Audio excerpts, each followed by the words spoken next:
Spurg here, Zach over there, and we are back with Season 9, Episode 2 of Highside, Lowside, the motorcycle podcast. Today is the motorcycle dating game. This is the third time that we're doing this, and by God, we might have it down at this point. So this could be a good episode. We're also going to talk about the fastest children on two wheels and overcoming your own motorcycle fears. What keeps you up at night? All that and much, much more. But first, a word from our sponsor.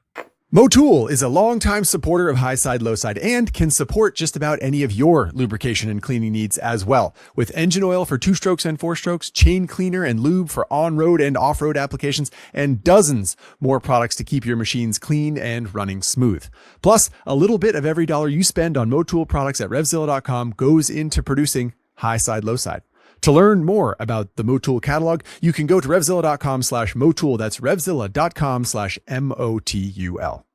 And when you're over there on RevZilla.com, just keep in mind that every time you make a purchase with RevZilla, a little bit of that money goes back into funding the programs that you enjoy. Whether it's Zach and I sitting here talking with you on Highside, Lowside, or the shenanigans that people get into when you're out riding for a CTXP episode, or maybe you just appreciate the gear reviews and the product information. RevZilla gives back to riders because that's who we all are, riders. So keep that in mind next time you need to make a purchase for your motorcycle. From cruisers to sport bikes to adventure bikes and everything in between, we've got you covered at RevZilla.com. Yeah, all right, everybody, here we go on another Highside, Lowside journey. This episode will be, as Spurgeon said, Moto dating game number 3. For you not familiar with the Moto dating game, basically it's you, the viewer listener, have sent in your shopping needs. You give us a budget, you give us a list of specs and some stuff you want with the bike, and we do our best to set you up with the best motorcycle for your life. But before we do that, Spurge, I think it's important to note, these are all real people. So everything we're talking about today are people that wrote in to ask Zach and I for help picking their next bike. Which means they're desperate. Exactly. But before we do any of that, like Zach said, we are going to get into not the news. The topic today, before we set the timer, just kind of setting everything up, is speed kids. Not kids on drugs, but kids addicted to adrenaline and going fast. I know how the title can be confusing. This was a Common Tread article written by Lance Oliver, where he dove into a documentary which kind of revives some uneasy questions about kids on a racetrack. So, Zach, I think that's a setup that I'm going to provide. Are you ready for me to start the timer? Start it up. Timer's starting, Zach. Okay. What are people talking about with this documentary? What are we worried about here? Right. So, Speed Kids is a documentary that was made, I think, in Northern Ireland, that aired on BBC, which is in Old England, and basically covers children who are racing motorcycles at a very young age, and the covers some of the ups and downs, for lack of a better phrase, of children racing motorcycles. And it's a very touchy subject because it has become quite clear over the years that the younger one starts riding motorcycles or even racing motorcycles, often the better that person is at it later in life. However, children being in charge of fast machines is obviously dangerous, and maybe, some people think that kids don't have the mental capacity to make that decision for themselves, and they shouldn't be allowed to race motorcycles. So it's a very touchy subject. We've done a bunch of articles on this kind of thing in the past, whether it's world championship racers who were young that had got into really bad accidents, or I wrote an article about sensory perception when you ride a motorcycle and learning what it is about riding a fast motorcycle that's harder than riding a slow motorcycle. That article is called Brain Processing at Speed. And one of the doctors I spoke to even said, I will tell you that visually your brain gets better at processing speed the earlier you start, but there's no way on this blue marble that I'm going to tell you that children should race motorcycles because that's way too dangerous, which I thought was pretty self-aware a thing to say for that doctor. Well, Anyway, I thought it was Spurge, interesting because like even when we had the Father's Day special and we were listening to your dad talk, because you Yes. started at a much younger age than I did. Right. And it sounds like in retrospect, your dad had, definitely spent some time thinking like maybe I started him too soon, or like, it should have been his own choice. And you were like what, like 8 years old when you started? Yeah. Yes. So would you have any issue? Let's not worry about going earlier than that, but like with your son, would you put your son on a motorcycle at 8? Well, I think it depends on the kid. But in a vacuum, provided he shows some of the same attributes I did, I guess, that my dad read in me, I think, yes, I think I would. I think competition is a different thing also, right? Like that's partly what this documentary is about. Speed Kids is about kids racing against each other. And how old were you when you started racing? 15 or 16. So you were a little bit older, because this documentary is younger than that. Yes. Yeah. I mean, kids are starting to race really, really young. And so timer's off. The point is, I think that, it is within the confines of competition. It's a particularly interesting debate to have, because that is really where, that's where accidents are most likely to happen. And also where people are most likely to be riding a motorcycle very close to each other and at high speed. I was 8 years old and got on a motorcycle and rode around our yard on a dirt bike. And was that more dangerous than not doing that? Yeah, probably. But also different than being like, okay, I'm turning you loose on a racetrack. Sure. With a 10 horsepower bike going 40 or 50 miles an hour with 11 other children. Is it more dangerous than, contact sports? Wow. Spurge, that might even be a whole nother podcast. That's another podcast. Yeah. With the timer already went off, we can't even bring that question up. That's true. Okay. Well, anyway, for those of you interested, our good friend Lance the Silver Fox Oliver did a dynamite job on that article and a synopsis of the documentary, which presumably you'd be able to find streaming in different places around the world. I think he actually has a link for watching on YouTube. Right. So if you want to watch the documentary, that's right. Yep, he's got the link in the article. So you can head over to if you get RevZilla.com, Common Tread. It's Speed Kids, a documentary revives uneasy questions about child racers. And enough about that. Zach, let's talk about some uneasy questions that people pose to us that we are going to answer for them now. Yes, indeed. So as another quick reminder, these are real motorcycle enthusiasts who have sent in their questions, their personas. We have a little bit of info about the people. We have a little bit of info about their life and what they're looking for in a motorcycle. And Spurge and I we're the love doctors today. We're going to try to set these folks up with the right motorcycle to make them happy in the foreseeable future anyway. As Gene Simmons once said, you can call us Dr. Love. And so I'm going to throw something out there, Zach, because I spent my morning drive into the office today re-listening to the last time we did this. Oh, I see. First and foremost, I'm going to challenge you to put on a better Bob Barker hosting voice than you did last time. You weren't really getting into it the way that I was. I was really embracing my internal Price is Right host voice. So do a little bit better. And secondly, here's the ground rules that I'm throwing out. And for those of you listening, producer Chase has no idea about this. Zachary, my co-host, has no idea about this.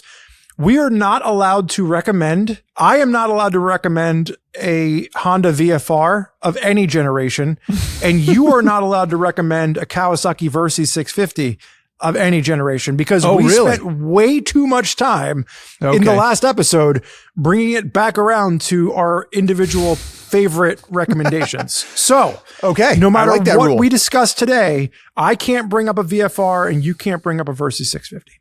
Okay. I like that rule. And anyone that's listened to the episode 2 knows exactly what I'm talking about.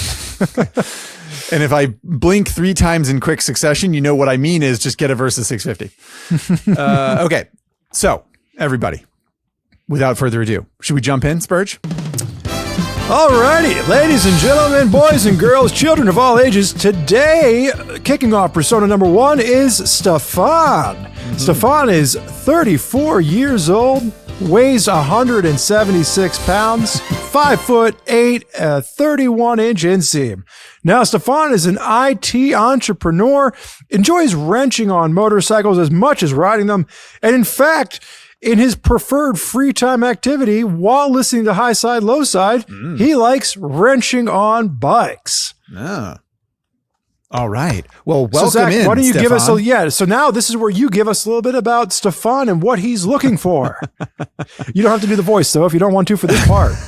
I think we should do the voice in small doses so that we don't give people, cancer.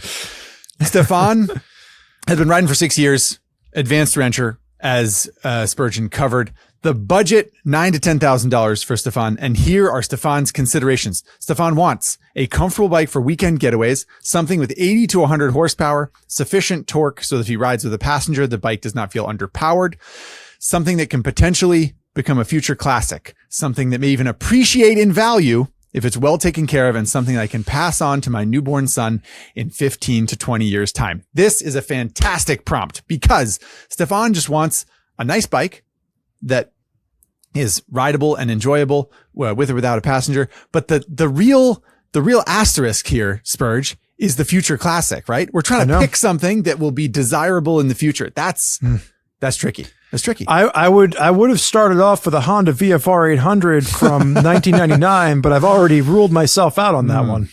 Right. So, okay, let's start with the basics here. Stefan, we're going to talk about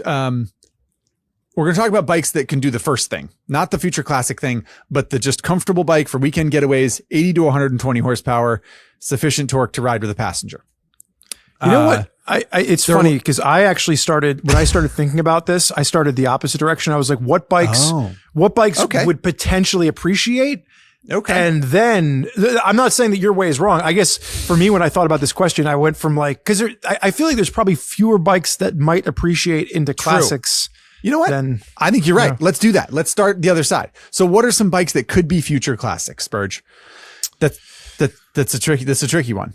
You know what I was thinking about, Zach? Tell me. I went back. No, he does have $10,000 max, which he does. As we learned in an episode from season 8, with our Craigslist special episode, I was thinking like an R1200S, like a BMW Boxer, makes about 100 odd horsepower. Right. Could have a passenger in the back. Could, as we're seeing, is already appreciating in value.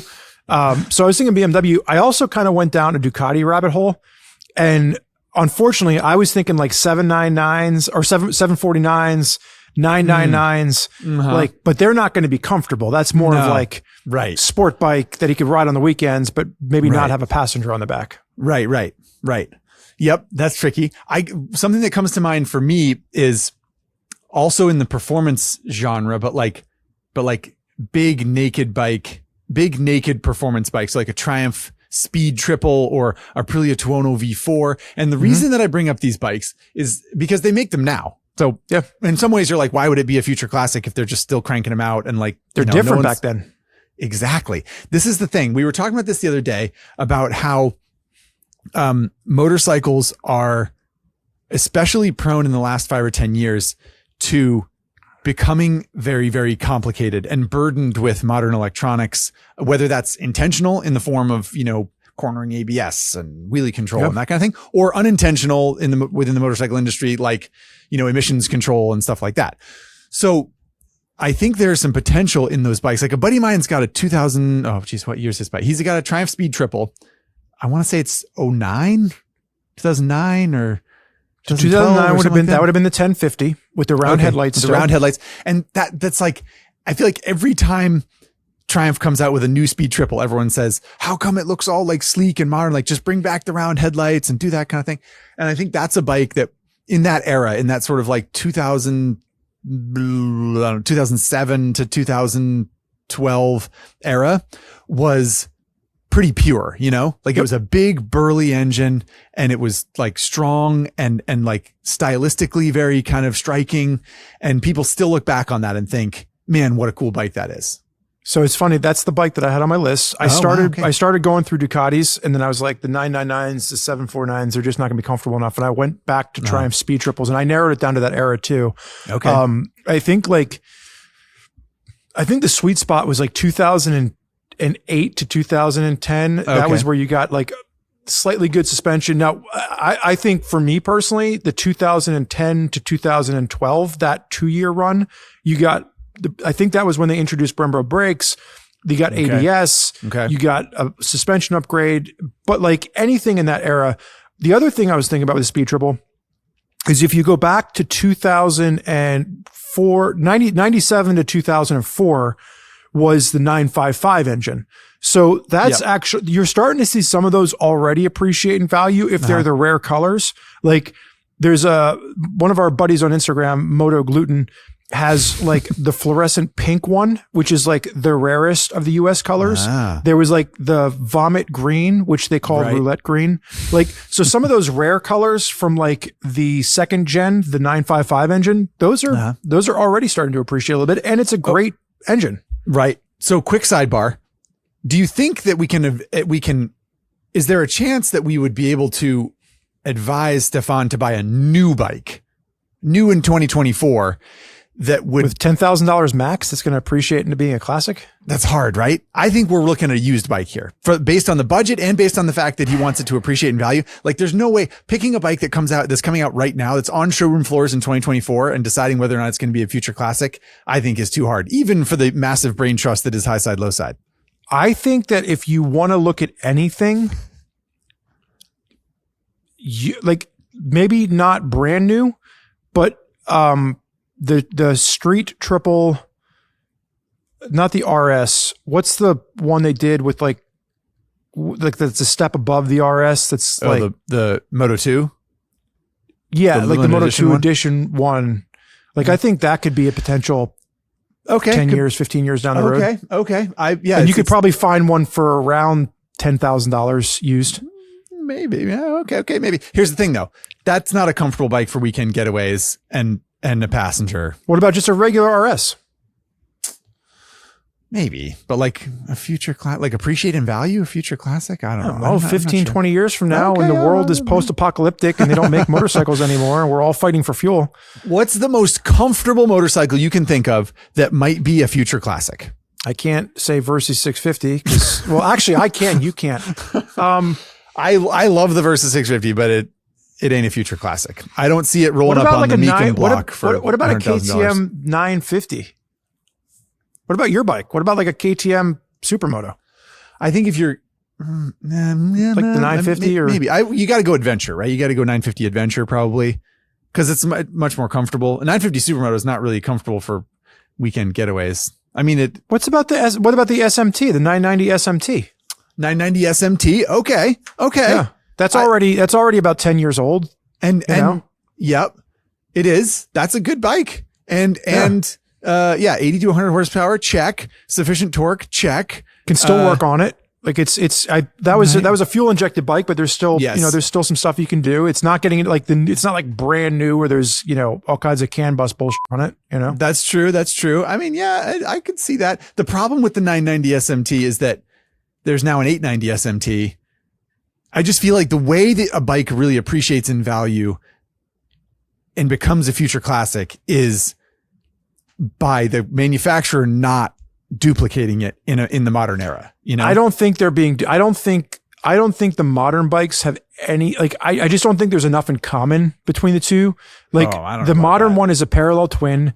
The 990 SMT of yore was the big V twin at the time. Yeah. It was just a completely different bike. It wasn't though. Like the way it works, the way it rides, the new bike's great. It's so good. It's really, really like, I think there's just some people that want the charm of, they want that big V twin. I'm the guy. I'm a KTM V twin owner. I get it. Okay. So that's not a bad choice. What about air cooled Multistrada 1000, the weird Pierre Terblanche designed one that had the bifurcated windshield that really strange looking. Yeah, I mean that's kind of barking up the Ducati tree that I was talking about. Yeah, fair enough. But it's comfortable and like torquey. Yeah. No, I'm not. I'm saying that as a good thing. Like, yeah, I think when you're looking at some of those older Ducatis, they're probably have a better chance of appreciating than,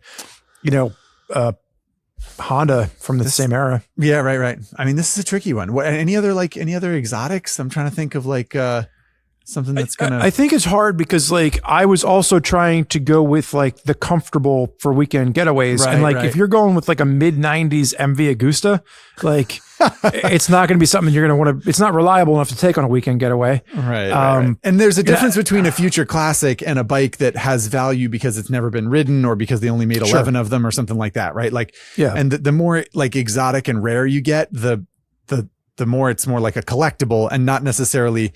I don't think that's what Stefan had in mind. I think he had something in mind like it's going to age well. Yeah, and, like, that's why like I think those Boxer, like looking at like the Boxer, the 1200S, I think is something that could be in that vein of like maintaining reliability and still being fun to ride. What about an OG BMW R9T? So 2014 to 20, whenever did they update it? Whatever. Like I just don't think those are going to, I don't think you're going to see those as modern class. I don't know. Maybe they're going to come around and start appreciating in value because they just updated it. They're all different now for 2023 or 24 or something like that. They changed it. There's like sort of a cruisery one, and then the one, the updated one doesn't have like has a whole bunch more electronics and stuff. I just feel like that original is that enough horsepower for him? He's looking for 80 to 120 horsepower. Yeah, I bet that's a 100 horsepower engine. Something like that. And that's a great engine. I'm not worried about the engine. There's plenty of fun to be had there. It's not going to be real comfortable. Wait, hang on. Time out. Are you talking about the R9T? Or are you talking about like the R9T cheaped up scrambler? No. No. You're talking about original. The premium R9T, not the racer, not the scrambler, not the urban GS, none of that BS.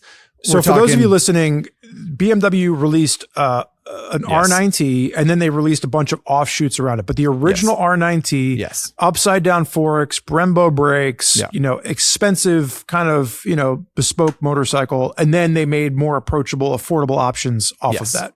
Right. And the original one, the Roadster, maybe it was called, that was not any of the sort of offshoot ones, was, I think, practically always the most expensive version because it had the good suspension and the good brakes and the more expansive dash. And just like, that was the one to get, in my opinion. I not real comfortable for a passenger, like I said, but that's maybe a solid choice. So some of the bikes that we've thrown out so far, we've talked about, Ducati with the, I think your original generation Multistrada 1000 big V-twin, that probably has a better chance of being what Stefan is looking for than like a 999 sport bike. Yeah, agreed. And so for those, when I mentioned this earlier, I don't think I explained it, but when I said Ducati 749 or 999, that was like the premium super bike from Ducati in like 96. No, after that, early 2000s or something like that. Was it early 2000s? Yeah, because I think the 998 went through the late 90s. It doesn't matter. The point is 20-something years ago, whatever. Yeah. We then talked about the Speed Triple, which I still like. The Speed Triple was a naked sport bike from Triumph. It's a triple engine, kind of unique, kind of torquey like a V-twin, but revs a little bit like an inline four. And the generation that Zach and I were kind of drifting around was two different versions. It was the older one, which was the 955 engine. And then, the more modern version of that up until 2012 was with the round headlights. And that was up into a 1050 engine. I think that's a good pick. That's a great all around bike. And that's one that I still would put in my garage for me personally. We talked about the Boxers from BMW. And what were the two Boxers that we just talked about? Like sport touring and we talked about the R1200S, which is like sport touring kind of naked sport touring. Yeah. And then we talked about which we talked about in the Craigslist shopping spree episode in season 8. If you're curious, we talked about that bike ad nauseum. So there's some more coverage of that there. And then we talked about the R9T, which is the sort of like retro styled roadster, from BMW. BMW started making in 2014, maybe something like that, or 13, 14. And so those are okay options. I guess I'm going to throw out one more thing, Spurge. I think because we haven't focused enough, I don't think, on comfort for Stefan. Stefan was clear about being a comfortable bike. These are all comfortable bikes. How dare you? I think these are comfortable. I mean, a Speed Triple, it's not uncomfortable, but it's like not designed for a passenger, certainly. Here's what I'm going to throw out there. I just did a Craigslist search for Ducati Multistrada, and I found a new one. No. What? No, I'm on Craigslist, man. No, it's not new. It's used. No, I mean like a newer generation than the newer generation, 1000. liquid cooled, a liquid cooled one. So 2012, a 2012 Ducati Multistrada S Pikes Peak SE, number 417 of some number of them made. I don't even really know. The point is, it's like a little bit, bespoke. I mean, it's a little bit rare, right? It's sort of like a limited edition model. It's got 24,000 miles on it. Person wants $7,900. I don't know if that's going to be a future classic, but it is a limited edition Ducati. It is comfortable. It's fast. It's powerful. It's going to scratch any sport bike itch you have, just about any sport bike itch you have. And it's going to be pretty comfy. And it's like I said, it's some sort of limited edition. That I feel like that's, I don't like that bike. You don't like it? I just never liked that generation of Multistrada. We had one here in the early days of RevZilla, 2012, 2013. Yeah. And like, I just never liked it. I never jived with me. Interesting. Okay. Well, that's personal preference and that's totally fair. Yeah, but I think you make a good point. Like, don't listen to me just because I didn't like that bike. Maybe Zach has a point here. Limited edition. Yeah. So final pick, gun to your head, which one would you recommend for Stefan? Well, I guess I'm suffering from recency bias here a little bit, but go ahead, say Multistrada, say Ducati. Yeah, if Multistrada, you want, I mean, if you're trying to like bank on a bike being worth a little bit more money, not than you paid for it, but like, being desirable in the future and age well, a Ducati like this is I think it has a better chance than just about anything. Like, is a Triumph Street Triple a good bike? And like, yes, it is. But I just don't see it. I don't see that being a bike that appreciates in value or have people appreciate it more in 15 years than they do now.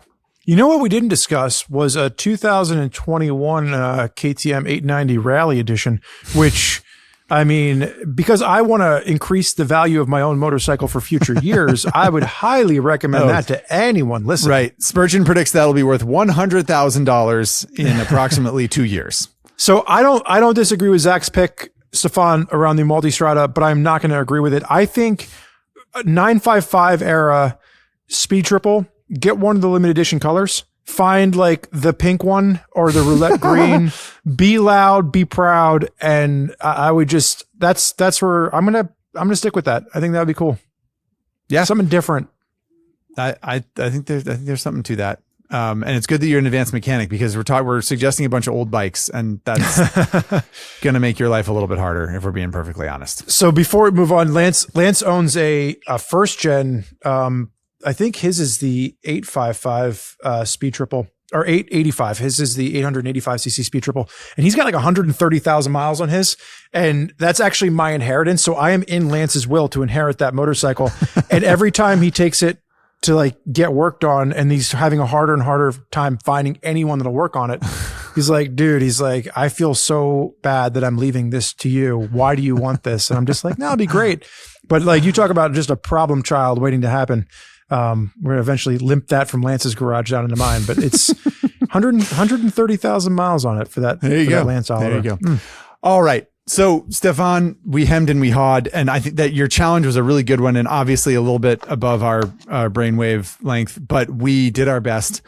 And, if we really missed the mark on something, please feel free to correct us, as I'm sure you all will. Are we ready to move on to the next intro for the next, yeah, and for those of you playing along at home, if you've got recommendations for Stefan, you can throw them in the comments section below. You can always shoot us an email at highside, lowside @RevZilla.com. But Zach, it's time for you to put on your best hosting voice. Ladies and gentlemen, please welcome Peter. Peter is 60 years old. That is 60. Peter is 6'1", 250 pounds with a 34-inch inseam and is an applications consultant. Sorry, I couldn't even finish the sentence. It was too boring. Peter has some fun facts, though. Peter drives his car with his shoes off, fell off the roof of a 2-story house, and has a condition that I'm not going to describe on the air. But Peter does sound like a barrel of laughs, has been riding since 2014, bought his first and only motorcycle, a 2014 Harley-Davidson Street Glide Special, and has 34,000 miles on it. Spurgeon, what else can you tell everyone about Peter? Well, I just think it's funny that you skipped over his condition, because I think it speaks to how he wrote some of this stuff out. So Peter is OCD, and everything that he wrote out to us is in very specific order. He's been working on cars for 40 years, houses for 35 years, motorcycles for 10 years. Everything is in like very clean numbers. So thank you for that, Peter. Budget is anywhere from $10,000 to $22,000.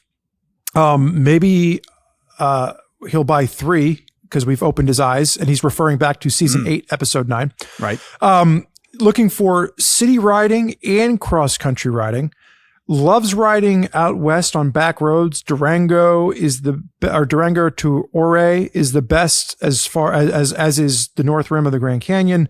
Not a dirt rider, but I haven't tried it. Would like the opportunity to try it. And some of his favorite bikes that he's looking at now are KTM 1290 Super Adventure S, an Africa Twin from Honda, and BMW GS models. So Peter is kind of eyeing up large adventure bikes to supplement his current Street Glide Special from 2014. Are you under the impression that Peter's getting rid of the Harley, or is just like ADV curious, but is going to keep the Harley? I have not, and this is where, sometimes we're left with more questions than we are answered. I would like to assume that Peter is keeping the Harley, okay, and is looking to supplement, because I don't think Peter's looking to get like another, modern Street Glide. It sounds like he's kind of going in a different direction, but maybe he's going to keep that bike for some of the open road, Midwestern trips or coast to coast trips that he's taken. Or maybe the adventure bike takes the place. You can do a lot of coast to coast on an adventure bike. Indeed. Well, so that's one of the questions I have for you here, Spurge, is that Peter has a budget, again, of $10,000 to $22,000, which is a very wide spread, and also a very generous pile of money to spend on a new motorcycle. But also already has a fairly expensive premium motorcycle in the Harley Street Glide in his garage. So I guess I'm curious, like when you're thinking about recommending an adventure bike, are you maybe leaning towards something a little bit smaller for Peter, because he doesn't need like a big mile eater. He's already got that in his garage. I think it's hard. And so that's kind of like what I battle with this one as I was going through picks, because if Peter is getting rid of the Street Glide, then I think recommendations around 1290 Super Adventure S, big GS 1300, a Yamaha Tenere 1200, a V-Strom 1050, those are all bikes that come to mind. Which are all just big adventure bikes. Would you actually recommend someone buy a Tenere 1200, a Yamaha Super Tenere 1200? It's a good street bike. I mean, if he's looking at doing some like dirt roads, is it a better street bike than a KTM 1290 Super Adventure? No, but it's also probably a lot more affordable. Well, I guess money doesn't matter to him.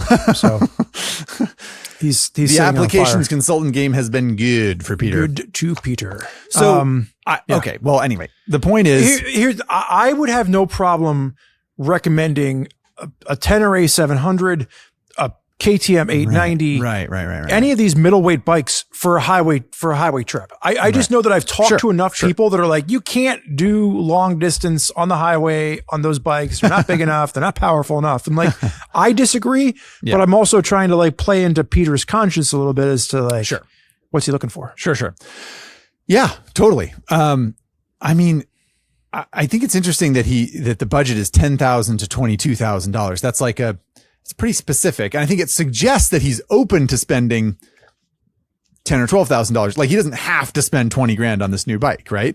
So I think that gives us some room to play in, because if he said my budget is $20,000 to $22,000, then you'd be like, all right, well, he wants something premium, and I'm just not going to recommend something that's under $15,000 because he's not going to be interested. But it seems like he is, which I appreciate. Yeah. And I think the bikes he's looking at, it's not like he's like, I'm only looking at European high-end bikes. Like he's got an Africa Twin on his list, which is, a high-end premium bike, but within Honda's line. So a little bit more affordable than the BMW or the KTM. Yep. And that's where the Yamaha Tenere 1200 kind of came to mind. I'm trying to think outside the box. I had a whole bunch of stuff on my list, like Pan America. As somebody that owns a 2014 Street Glide, he's got the inseam. He's 6'1", 34-inch inseam, so he doesn't need the ride height adaptability that's True. that was ushered in by the Pan America. BMW, I'm sorry, for those of you listening, the Pan America is the Harley Davidson adventure bike. Came to market about 3-4 years ago now. Mm-hmm. I don't know. The pandemic has warped time.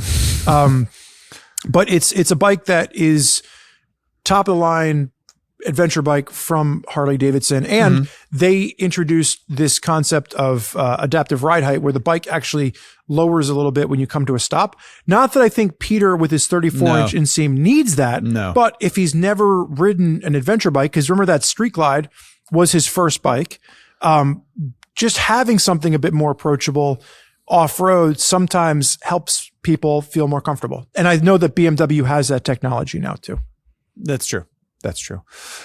Well, in some ways, this is low hanging fruit, right? Peter wants, well, so here's a question I have also. Did Peter ever mention why another bike? What's the, we inspired him.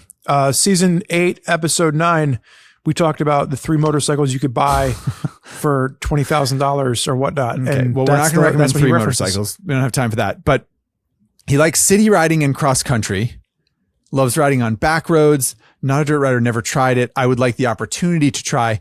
Okay. Yeah. Okay. So it seems like Peter's like branching out, looking to branch out a little bit, right? You think that's fair? Yeah. Like enjoys the Harley Street Glide, open road, style of riding, but likes the idea of something that's maybe a little more agile and like a little bit more ready to go in the dirt. I don't know. I don't know. I don't know. I don't really have a lot of things to just suggest to him outside his favorite bikes. I would not recommend a Yamaha Super Tenere 1200 because if you have on your list Africa Twin or BMW GS or KTM 1290 Super Adventure, those bikes are going to scratch the itch way more than a V-Strom or a Super Tenere, in my opinion. I just think like the Africa Twin is just like the bike that the Super Tenere wants to be. Yeah. And that's I think, I guess how I was thinking about this too was, and I play this game with my dad a lot where my dad will be like, oh, I want to go, I want to try, an 890, right? Like my bike, but he can't get his legs over because my bike is the tall one. So like he wants the shorter version. But like I've explained to him like that. I know you like to lug an engine.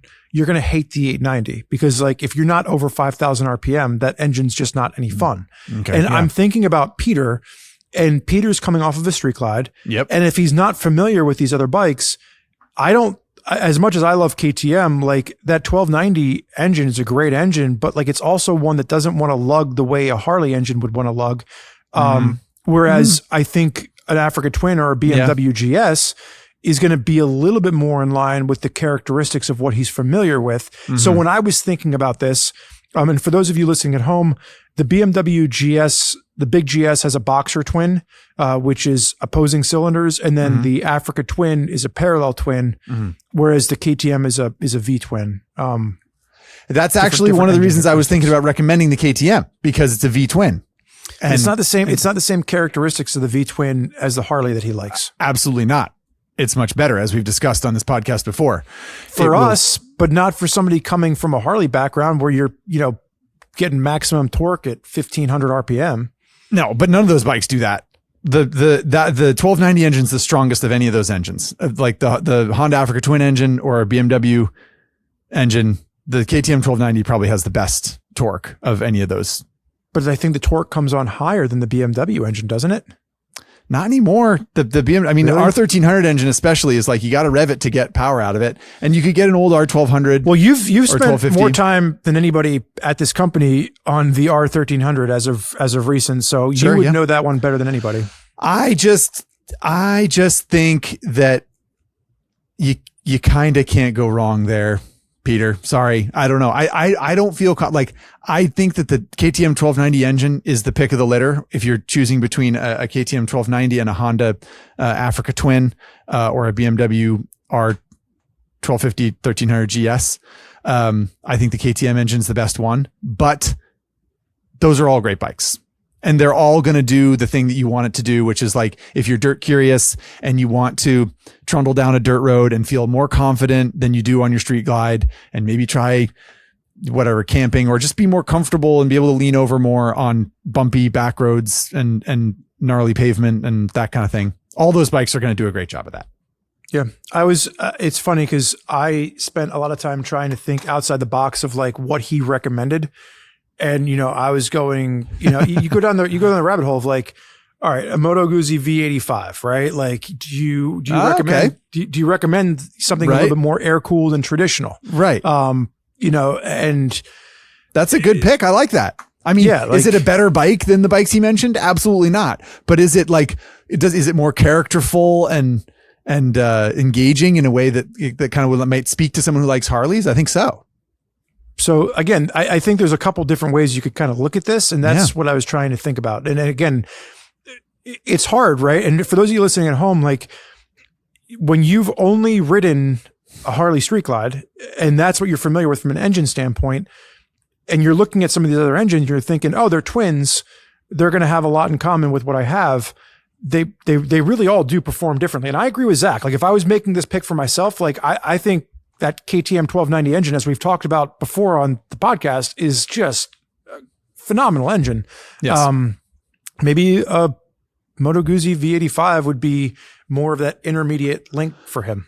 I think we can round out, unless you would like to challenge this, Spurgeon. I think we can round out Peter's recommendation here by saying, Peter, you're on the right track with your KTM 1290, your Honda Africa Twin, your BMW Big GS. You're absolutely on the right track. If one of those bikes really speaks to you, or you really have a good relationship with a dealer, or you have a hot line on one, I think any of those bikes would do a good job. But honorable mention, if you want to go quirky, if for some reason none of those bikes are speaking to you, or if you're worried that they're going to feel too like plasticky and modern and not characterful enough, keep in mind that Moto Guzzi V85 TT. That's a great pick, Spurge. I love that. That's a very, very engaging, and mechanical bike that someone coming from an American V-twin might really appreciate. Well, after a roundup like that, we have no choice but to move on. Peter, Indeed. Best of luck to you. Let us know how it works out.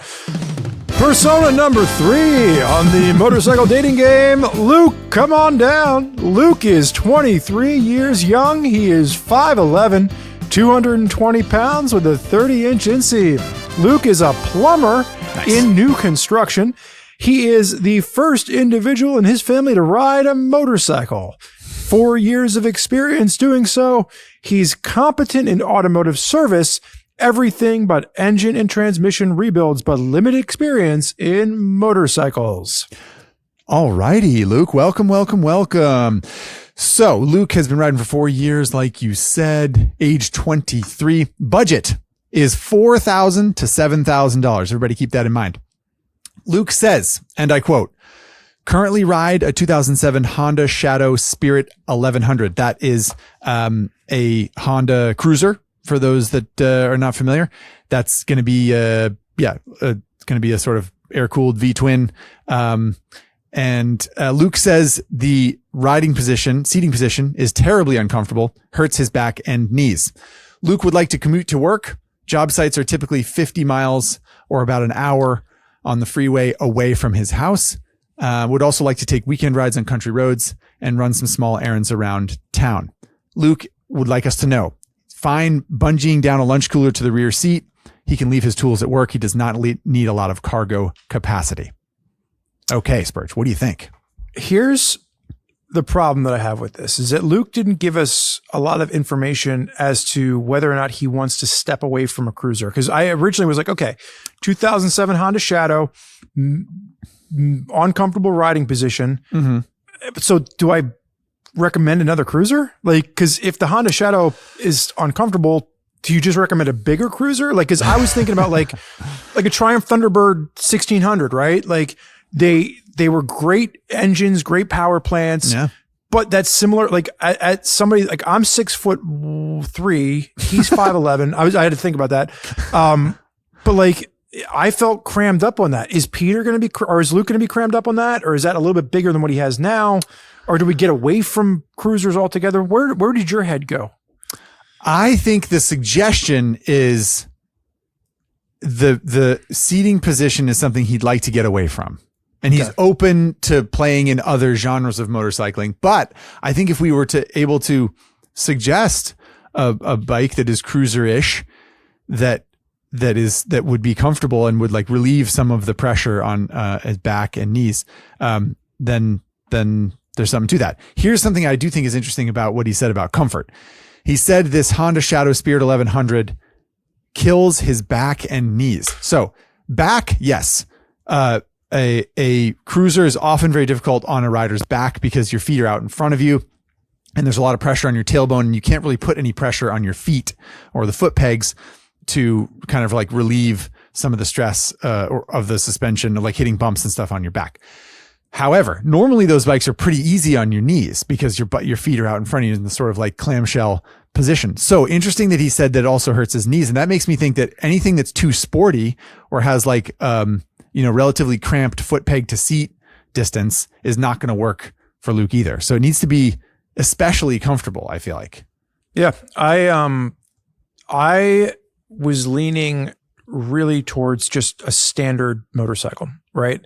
I don't know where your head went, but like I'm a little bit partial to the Triumph Bonneville line. And my mind was like a Triumph Bonneville T100. I thought the T120 would be a nice step up for him. Unfortunately, it doesn't work in his price range. He is looking in that $4,000 to $7,000 range. I was on Cycle Trader. Not even new. Even used. You can't find one for under like $9,000. Really? Unless you can, but I was on, I did a search on Cycle Trader and the cheapest one I found was like $8,900. This is 4,000 to 7,000 is his budget, right? Yep. Yeah, sure enough. I got a Triumph Bonneville T120 here, 24,000 miles, $6,500. Oh, do you? Okay. Yeah. But you make a good point. You're going to be working pretty hard to find a deal on a T120, but I think that's a decent suggestion, Spurge, because it does have some of the, even if Luke is not feeling the cruiserdom of the Spirit, the Honda Shadow, the look might be something that Luke is into, and it's a classic look, and a Bonneville's a nice classic look. It's got that kind of that classic vibe. So I think that's from good a wrenching experience. Like Luke, if you're listening, we've talked about this in the podcast before, but my T100 is an 05. It's the older 865 air cooled engine. It's been incredibly reliable. And I've learned how to work on motorcycles by working on that bike. I've learned how to rebuild a set of carburetors. I learned how to, replace, the clutch. I learned how to rebuild the suspension on it, for the front fork anyway. So like it was a bike that was easy enough for me to get the owner's manual or the service manual and learn how to work on.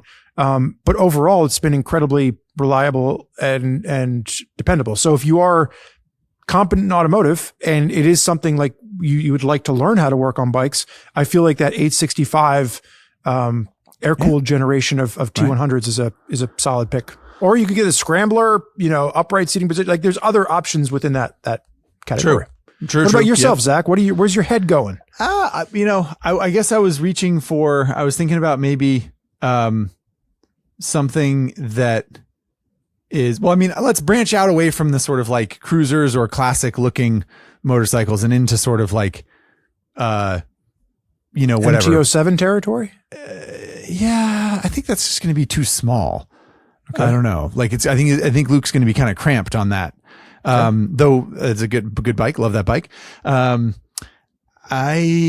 guess I was thinking more like Kawasaki Z900 RS or something like that, like something sort of like, I was thinking Kawasaki ZRX 1100 or ZRX 1200, like an old inline four. It's like nice, big, classic looking bike, but it'll be powerful and strong enough to like run down the freeway, no problem.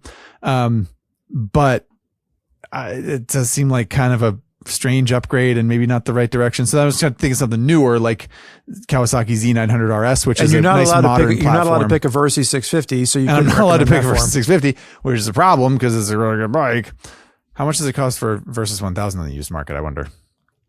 So the Versys 650 is a parallel twin. It's one of Zach's favorite recommendations. If you remember the last time we did this, so Zach's trying to figure out a way around that by going with the Versys 1000, which in fairness is an inline 4. And it's enough of a step up that's a loophole. So if Zach decides that he can find one for under $7,000, he could in fact recommend a Versys 1000 for Luke. Zach, what's the verdict? Can you find a Versys 1000 for under $7,000? I got a Versys here. There's a 73-year-old in Palm Springs, California, with a 2015 Kawasaki Versys 1000, 48,000 miles on the clock. Kind of high, if I'm being honest. But this is a Kawasaki Versys 1000 for $5,500. You're gonna get a nice big burly inline 4, lots of torque. You're gonna get decent wind protection. The luggage is great. I know you said you didn't need luggage, but you wouldn't have to strap your cooler to the back. You could put it in one of the nice 26-liter GV saddlebags that come standard on this bike. Is it like as like mock Harley Davidson and like, you know, does it have a whiff of Americana in the way that your Honda Shadow does? Absolutely not. It's like a totally different thing. Much more kind of like, modern and sporty looking, but it's upright. It's comfortable. It's going to be good at slogging down the highway. And, I don't know. That's just, as far as getting the job done, I think that's a solid pick, but I don't know. Like, I will admit that if you want something, if style is important in Luke's life, then something more like a Triumph Bonneville is probably the way to go. Well, it's interesting because I think that's a solid pick in your own right. I'm like, it gets back into like, okay, a Yamaha Tenere 700 would be a great option, but you can't find those used. Like certain bikes are holding their value so well right now. And so like you could go into like those middleweight adventure bikes. I think that, you know, a Tenere 700 would give you a little bit more of a peppy engine upgrade, would be a little bit more do anything, would be a little bit more upright, would be comfortable for the back, for the knees, but it just doesn't match into what I'm expecting Luke to want. I agree. If you're going that direction, the quasi, you know, or if you go on adventure, like Luke didn't say anything about wanting to ride off road or want to do any of that jazz. I would say like Yamaha FJ09, which was the Yamaha MT09 engine. This is the Yamaha Tracer. It's now the Tracer 9. And it was previously the Tracer 900. And before that, it was the FJ09, which is Yamaha's 850cc triple from the MT09 or FZ09 as it was when it debuted, in a sort of upright sport touring-y kind of position with a windscreen. So you get a nice punchy engine, you get decent comfort, and I just found one for $7,200. So, I know that's at the upper end of the spectrum, but I'm just saying. No. You probably don't remember this because you didn't do your homework, but this was actually a bike that we debated pretty heavily. Was it now? In the last motorcycle dating game. And the problem with this bike, and you said that you actually called Spurgeon Sr. You started to call him a wuss, and then you looked it up, and you're like, actually, Spurgeon Sr., I'm sorry, you're not as much of a wuss as I thought you were. Luke has a 30-inch inseam, and the seat height on this bike is like 33 and a half inches, because I talked about in the previous episode that my dad really struggled with this from a height perspective. Let me throw this out there, because we already talked about the FJ09 or whatever the hell, the Tracer in the last episod. Gotcha. What about a Versys 650? sticking with Honda? Great idea. No, we can't. Okay, sorry. Right. Sorry. You can't. Sorry. I can, and I'm not going to. But what about a CB1100? What about a Honda CB1100? Classic looks. Okay. A little bit more upright in position. Mm-hmm. Inline 4, air cooled. Like, I don't know how what can you find those selling for these days? I got one 2013 Honda CB1100, 6,400 miles, $5,800. Dude, that could be it. That could be the compromise. If you don't want a Bonneville, you want to stick with your Honda. Right. That could be a cool bike. That's not a bad pick. Yeah. And it's a nice classic look. It's not going to tear your arms off with acceleration or anything like that, but neither is your Honda Shadow 1100. And it's still a step up over a Honda Shadow 1100. Like, oh, certainly. Especially from a comfort standpoint, definitely. And it's not going to have any luggage. For those of you, I would say, no, for those of you listening, we do this. If you're more of a beginner rider, the Honda Shadow while it has 1100 in the title, it is a different engine configuration than a CB 1100. It is. It's an inline 4 is what we're talking about with the CB 1100, not a V twin. Right. And it is the CB 1100, which has an inline 4-cylinder engine, as Spurgeon pointed out, is a particularly mellow and calm inline 4 engine, especially if one of that size. It's not performance oriented. It's gentle, but it still has plenty of power to zip down the highway. And I bet you could get like a windscreen for a bike like that or something like that. Bungee the cooler to the back, you get your lunch. That's 2 in a row, Spurge. You're crushing it with the recommendations. I like that a lot. And that wasn't even on my list. I will say, if you look at my list, I did have Versy 650 written at the bottom there. Your genius just cannot be contained is the bottom line here. Okay. All right. Well, Luke, I think there's some good picks in there. You got your Honda CB 1100, which Spurgeon just brought up. That's a good one. And then the Bonneville, the Bonneville T100 or T120 or something like that, an upright standard Bonneville as Spurgeon recommended. That's a pretty good pick as well. And then you'll get the sort of twin cylinder charm that you might have missed would miss from your Honda Shadow. And then your dark horse is that Versys 1000. That would be you'd be awfully comfortable. I'm telling you. And I think you can handle it. You and your Versys, you're a man that likes a Versys. I can't help it.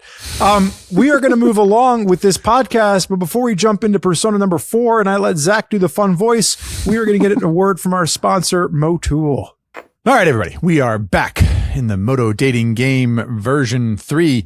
We have some more personas to cover. One thing we did want to mention, and we talked about it in our break over here, is that we are throwing a lot of, motorcycle makes and models and names and acronyms and things at you. And just a friendly reminder that if you're listening to this on a podcast platform, that you can also listen and watch on YouTube, on the RevZilla YouTube channel. And there we often show photos of the motorcycles that we talk about, which makes reference a little bit easier if you're new to this and interested. Yeah. Not that you shouldn't listen on the podcast, but if you're trying to figure out what we're talking about, we make it very easy for you by showing you the exact photo at the corresponding time. So let's move on to persona number 4. And Zach, it's your turn. Everybody, welcome Ethan. Ethan is 34 years old, 6'3", 250 pounds with a 34-inch inseam. Ethan is a bartender who, fun fact, did a small opening set for comedian Hannibal Buress once before. Ethan has 8 years of riding experience and has successfully changed a clutch as his wrenching experience. Not bad, Spurjo. Ethan, first of all, I am just getting tickled with your voice. I'm really glad that you're buying a little more into it. I'm really hoping post-production really leans into it. I'm enjoying it. So Ethan is a little bit younger than myself, but as I'm looking at his size, he's probably got about an extra 20 pounds on me, but 6'3", 34-inch inseam, roughly the same weight. So I'm looking at Ethan and I'm like, okay. Ethan is a full-size bartender. Yeah. I'm just trying to get a good sense of I think whatever recommendations I'm going to have for him, I'll be able to rely on a lot of personal experience for old Ethan. That's true. Fair enough. Young Ethan, rather. He's only 34 years old. He's a spring chicken. Indeed. So Ethan's looking to spend roughly $5,000.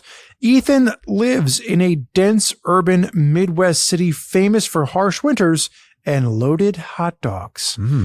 Our producer Chase is from the Midwest. Where do they do loaded hot dogs? Is that Chicago? Is that Chicagoland?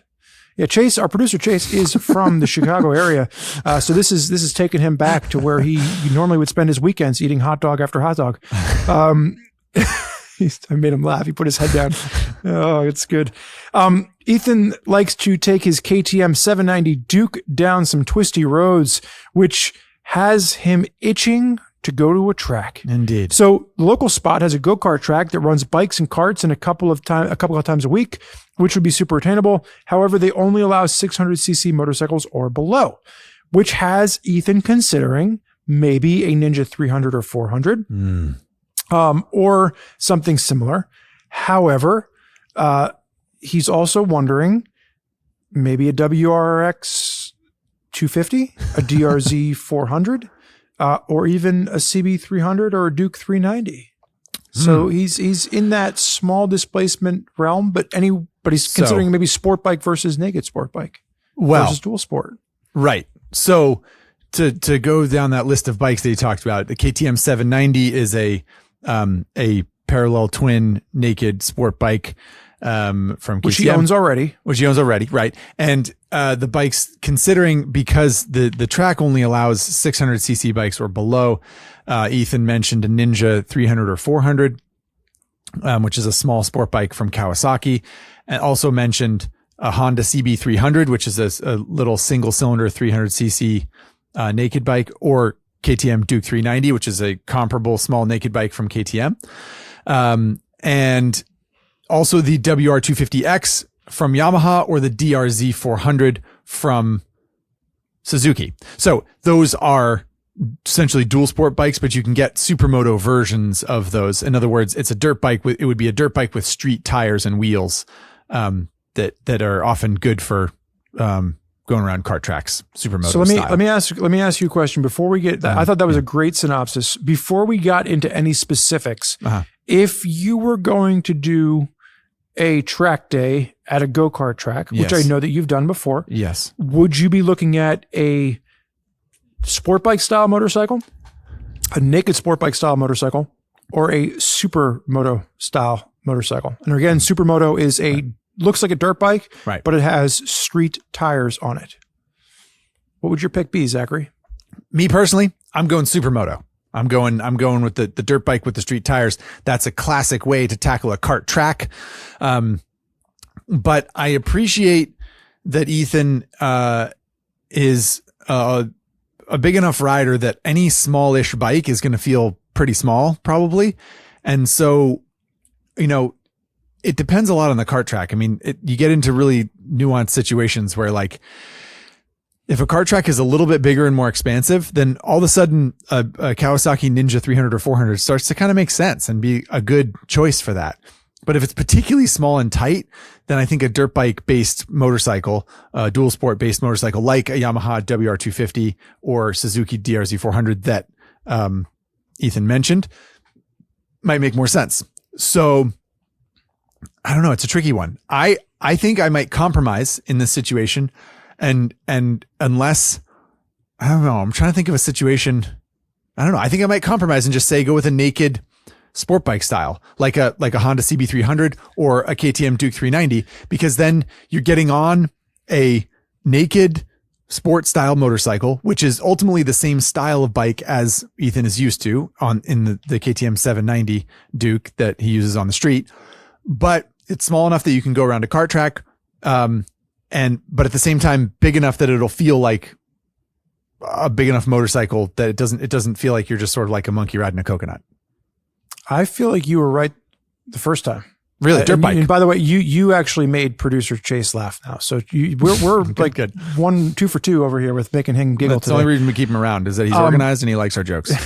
But like, think about like a W250R or a WR250X or a DRZ 400. Like, they're full size motorcycles. Yes, and I think especially for myself, as you know, I'm 6'3". You're damn near close to 6'3". Like, I think that those bikes are a little bit more manageable for a larger person to ride than maybe being scrunched up on a Ninja 400 on a small track. Oh no! So to be clear, I'm telling Ethan to stay away from sport bikes. Like, don't go sport bike fully fared. Go naked bike, Honda CB300, KTM Duke 390. Those are the two that he mentioned. And I'm trying to think of what else I could add. I mean, you could even go like Yamaha MT-03 or what else is there? I mean, I guess you go Kawasaki Z400, something like that. I just feel like for taking it to a kart track, like, you're going to have so much more fun on something that's a little bit more light or a little bit lighter. My head went with a KLX 300 SM. Like, yeah. Cowie has that little 300 supermoto that is a hoot. He might have to look a little bit on the used side of things to find one that falls in his budget. Sure. So you're not wrong. I mean, a dirt bike, a dual sport style motorcycle like Kawasaki KLX 300 or Suzuki DRZ 400 is going to fit Ethan a little bit better. They're going to be easier to sit on. They're going to have more room to move around. The thing that I don't know, I guess I'll put it to you, Ethan. If you feel like you're ready to kind of take on, like, you watch some supermoto videos and you see people leaning off and dragging their knee, or sitting upright and putting their foot out, or doing this kind of specific supermoto style of riding, and you like the look of that and you think that's what you want to do, then Spurge is right. Those bikes will fit you a little better. The reason that I'm leaning toward the naked bike thing is I think it's going to be a little bit more familiar, like I said, and the bike's just a little bit closer to the ground. Like riding a dirt bike on a kart track is, you're pretty high up basically. And I think you just it can feel more precarious to be up off the ground like that and not a little bit closer. Not just like a little bit more, like have a tighter riding position, more compact, lower to the ground.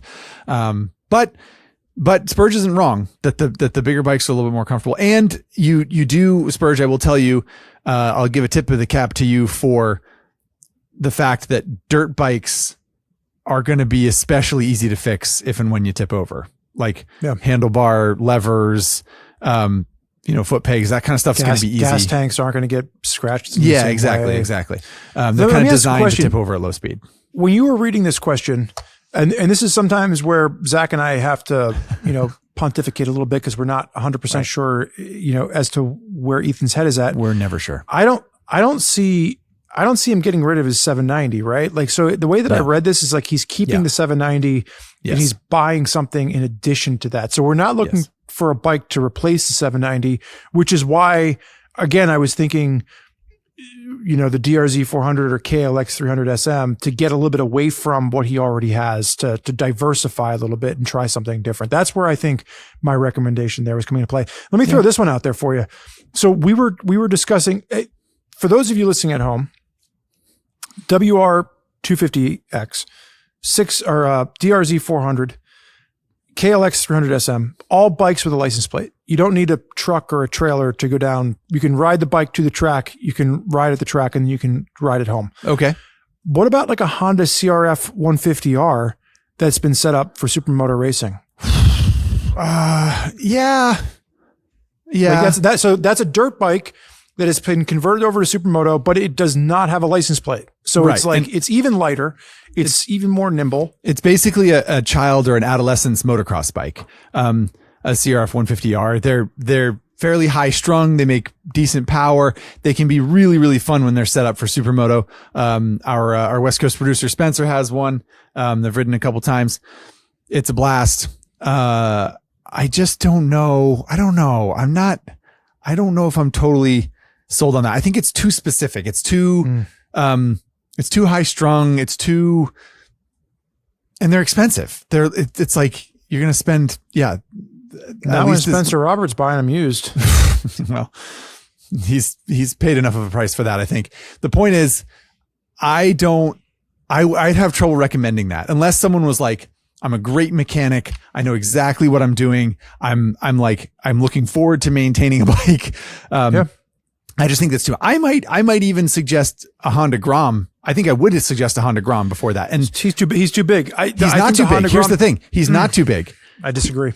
It's a 30-inch seat height. It's like it's a very small bike. But the thing is, the aftermarket is huge for that. So like finding a stiffer shock, is not going to be as big a deal. It's going to be like a very, very like playful way to get into riding around a track. And I don't. Do you actually think you don't fit on one? I just feel too crammed up on it. And then I'm too much in my head about the fact that I don't feel comfortable and I don't fit and I just feel too big. And so for me, I think that when you're looking at like a KLX 300 SM, it's not that much more in power, but I just feel, I don't know. I feel like I fit on a little bit more, which lets me feel more comfortable about going fast on a track. I just don't like feeling like I'm crammed up and I can't turn my head the way that I want to turn my head, or I don't know.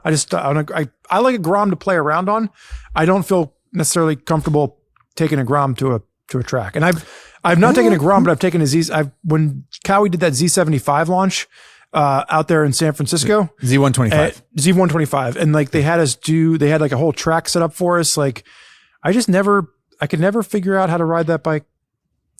fast on a well, tight track. we did say we were going to use your body type as a bellwether for whether or not Ethan you're would fit. only an inch shorter than me, and yes, you're a little bit lighter. But as far as like your lankiness, like you're as lanky as I am. I've had plenty of fun with that. I don't think you should completely rule it out, Ethan. But if you think it's too small for you, I totally understand. I think this is why I like the idea of the Honda CB300 as like as a track bike, because it's simple. There's no body work. It's a sort of like small naked bike, similar again to his 790, and it's got 17-inch rims. It's like it's a standard size motorcycle. It's just small, which means you can get nice sticky tires for it. They'll be easy to find. They won't be expensive. The suspension and chassis is great on that bike. The gearbox is great on that bike. The brakes are great on that bike. It's gonna feel like a Honda Grom in some ways for Ethan, because Ethan's a big rider. And it'll be wicked cheap to fix. And I think you'd have a hoot blasting around a track like that, whatever. And you can have it be a sort of like street and track bike, or you could just like take the street stuff off and put on some, crappy aftermarket bodywork and just like crash it and learn how to ride on the track and have fun, and then put the street stuff back on when you want to ride on the street. I don't know, whatever. There are lots of options there, and it'll just be like an inexpensive way to get in to that kind of thing. And it's just such a solid platform. All right. Well, Zach feels very strongly about the Honda CB300. I don't. The SM thing, the Supermoto thing is fine. I just think like, ask yourself, Ethan, if you really want to go down that road. If you're like, I want to like commit to this sort of like kart track riding. And then, I don't like, think be a you have to Supermoto commit rider. to that kind of riding. I mean, like you can ride like Lance Oliver is a perfect example. Like he's looking for a KLX 300 SM for like a street bike. He just wants a fun street bike that's lightweight, that's nimble, that he's not afraid of dropping for winter riding. Like, and those are the bikes that he's looking at. So I think for me, like, I don't think you have to commit to being a supermoto racer for the rest of your life if you decide to put a KLX 300 supermoto in your garage. It's just, no. It's a street bike of a different flavor. It is. It's just, I do think it is. It's just more committed in general. And like I said, you're going to be farther up off the ground when you're flying around that track. You're not going to drag knee as soon, dragging knee is fun. Why not get closer to the ground and like get there sooner? All right, Ethan. So we've ruled out a Ninja 300, 400 or sport bike. Don't get anything with plastic you can scratch. Don't bother. Don't do it. So we're not gonna come to an agreement, Ethan, but we are gonna just point you in the direction of something a little bit more naked and upright. If you're looking at a CB300 from Honda, it's a great pick. If you're looking at a KLX 300 SM from Kawasaki, it's a great pick. I will say DRZ 400s seem to really hold their value in a way that I truly don't understand. I think you'll have a hard time finding one of those for under $5,000. So that's my only caveat there. Yeah. People like them. DRZ people like them. No, you can find DRZ. Hey, look, I guess one right here. DRZ 400. What year is this? They don't say. He lives in the Midwest, not in Southern California, where motorcycles grow on trees on Craigslist, apparently.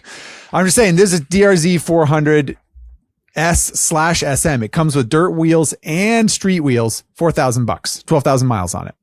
Stolen. There's no way. No way. Okay. Well, anyway, the point is, does it have a title? Does it have a title? I don't know. Come on. This isn't a. We'll pause the podcast. Call the ad. Title's clean. Title's clean. It says. All right.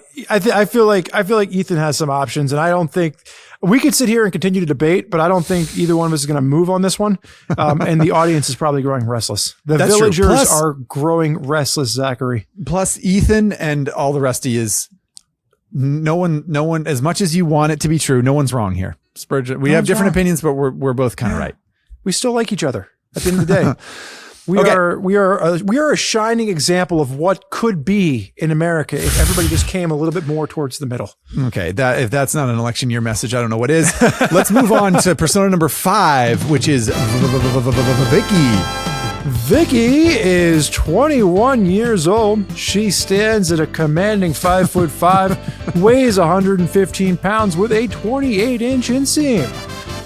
Vicky is a retail professional, and my hometown graduating class, this is Vicky's fun fact, hometown graduating class had only 56 people in it. So Vicky is a small town gal, no riding experience, but has always wanted to learn. So Vicky is not even a new rider. Vicky has not yet committed to riding, and has no wrenching experience, but that doesn't mean that she's not willing to try.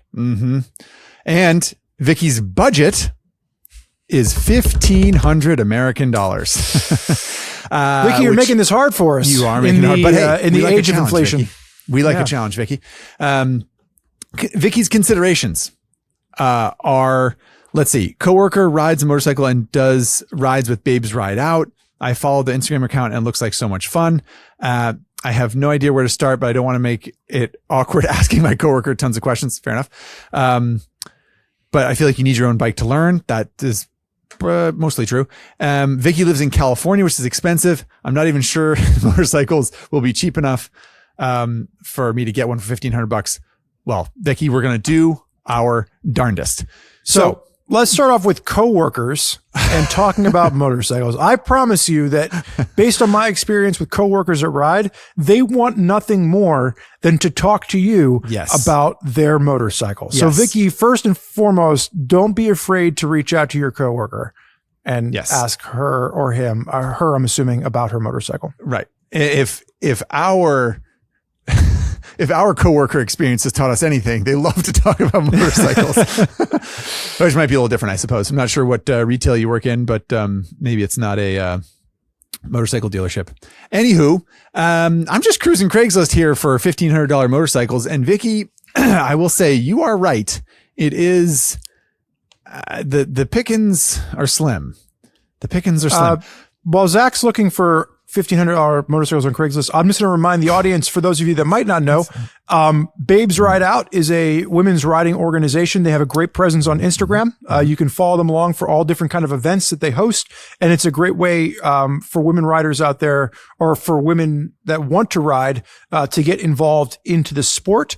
And then, Vicky, just for your information, because you said you feel like you need your own bike to learn, you can sign up for a Motorcycle Safety Foundation program in the state of California. They will let you learn to ride on one of their motorcycles, and you pay a couple $100 and you learn how to ride, but you learn how to ride on their bike first. And that way you get a good sense of, like, is this something that you want to continue and commit to buying a bike without having to do that commitment right off the gate?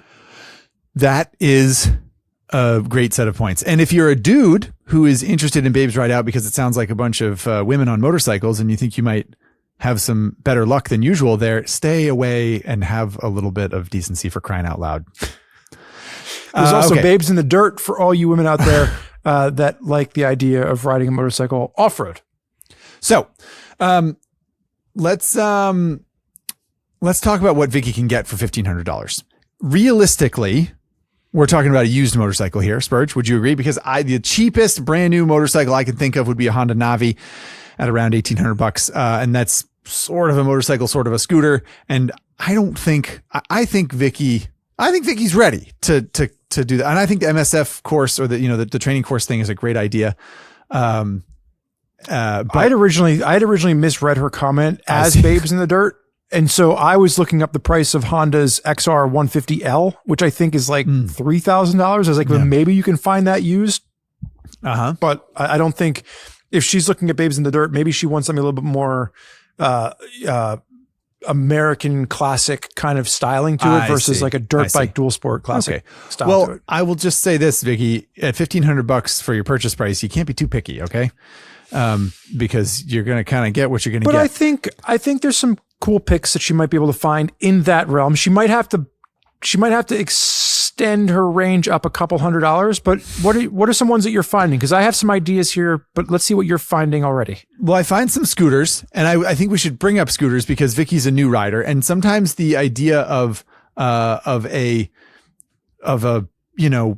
twist and go motorcycle, like, in other words, a motorcycle that does not have a manual transmission and a hand clutch like most motorcycles do, but rather a scooter where you just twist the throttle and you go zooming down the road and you don't have to shift or think about that. That is an attractive option sometimes, I think. And I'm a big scooter fan. I like scooters. And I think that if that's something that you think you might be interested in, Vicky, then you might be in some luck. You might find some like little 125cc or 150cc scooters for sale used. And hopefully you have a motorcycling friend or some small group of people that might help you determine which scooter would be the right one for you. I've never had more people come up to me and ask if they could ride something outside of a Honda Metropolitan 50, which was just like a little 50cc scooter, top speed of like 30 miles an hour if you're lucky. Right. But it was just approachable. So like to your point, anybody can get on that bike and twist the throttle and figure out how to ride it. You do not have to be experienced in motorcycling whatsoever. Right. And as an example here, I know Spurgeon says that the two-wheel vehicles grow on trees here in Southern California, and I should not use this as a barometer for what people can get. Oh, Vicky said she lived in California, so I'm not sure where, but point Close is, enough. I have found here a 2013 Honda PCX 150. It's sort of a generic looking little scooter, made by a company named Honda, which hopefully you've heard of, and $1,600 here on Craigslist. 17,000 miles on it, which is a lot for a scooter. But this is a little scoot that'll bomb around town, and you like maybe you increase your fluency with two-wheel vehicles. And I've never been to Babes Ride Out, but I like to think that if you showed up on a scooter, you would be welcome, because it feels like that's the kind of environment that they're trying to, propagate there. Anyway, the point is, if you want to go scooter, I think there's some options, but let's talk about actual motorcycles, because maybe that's what Vicky wants. So Vicky, I am going to speak from previous experience of helping different women in my life in the past find motorcycles. One was a Suzuki. What'd you say? Nothing. No, what did you say? I suggested that you're polygamous and you have many women in your life that need motorcycles. My wife would not agree with that statement whatsoever. Suzuki TU 250X. Okay. Mm-hmm. So a Suzuki TU 250X is a single cylinder motorcycle, very approachable, very beginner friendly, classic styling. Yes. I've bought them already for $1,500. I think in the modern era, they might be commanding a little bit more money. Maybe. Sorry to interrupt you. That might have been a 49 state bike.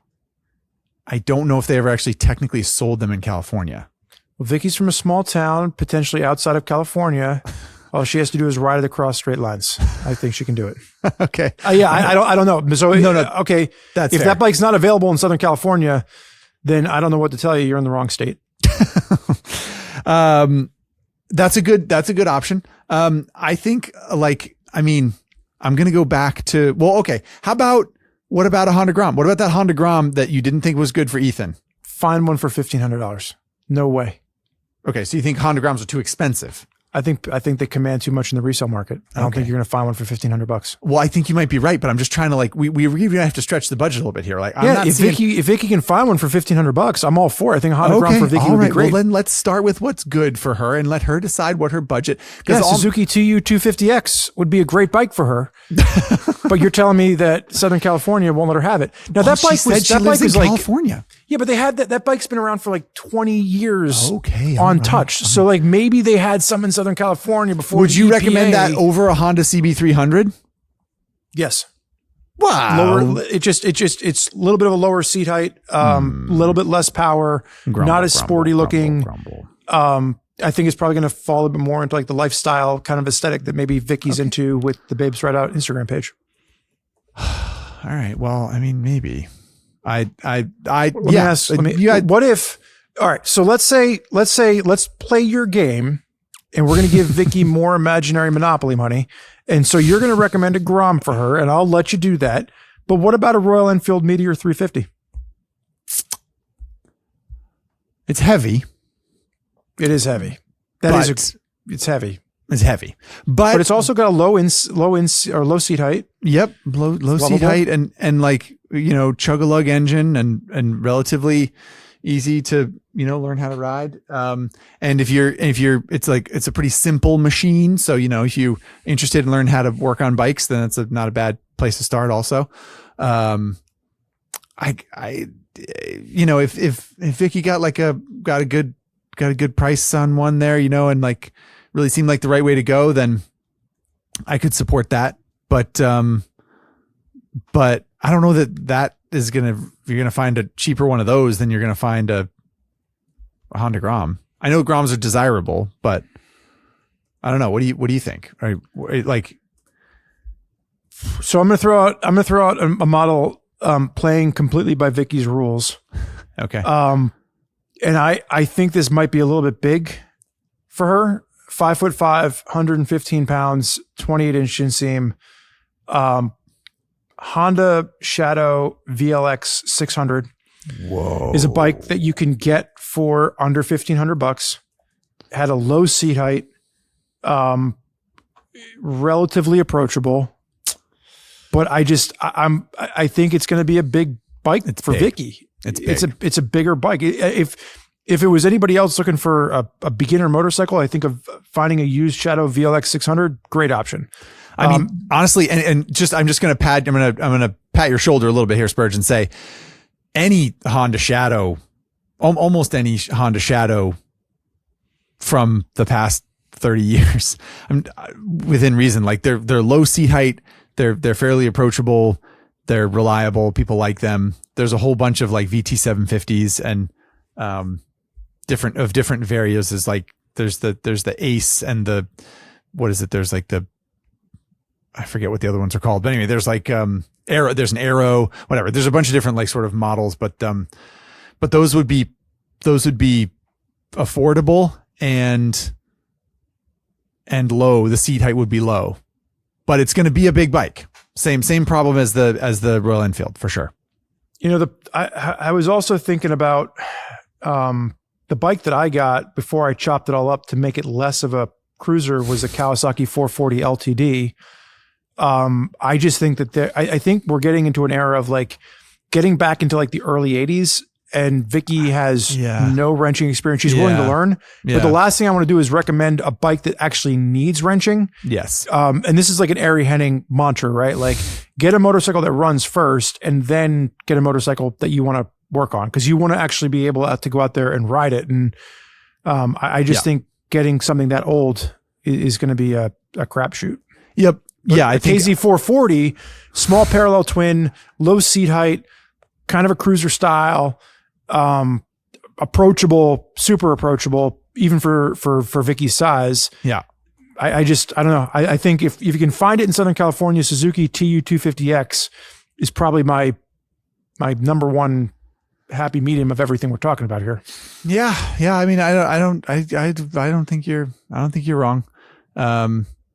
Yeah, I think the bottom line here, Vicky, is you got to bump up your price just a little bit. You might have to shoot the lock off your wallet and spend more like $1,800 or something like that.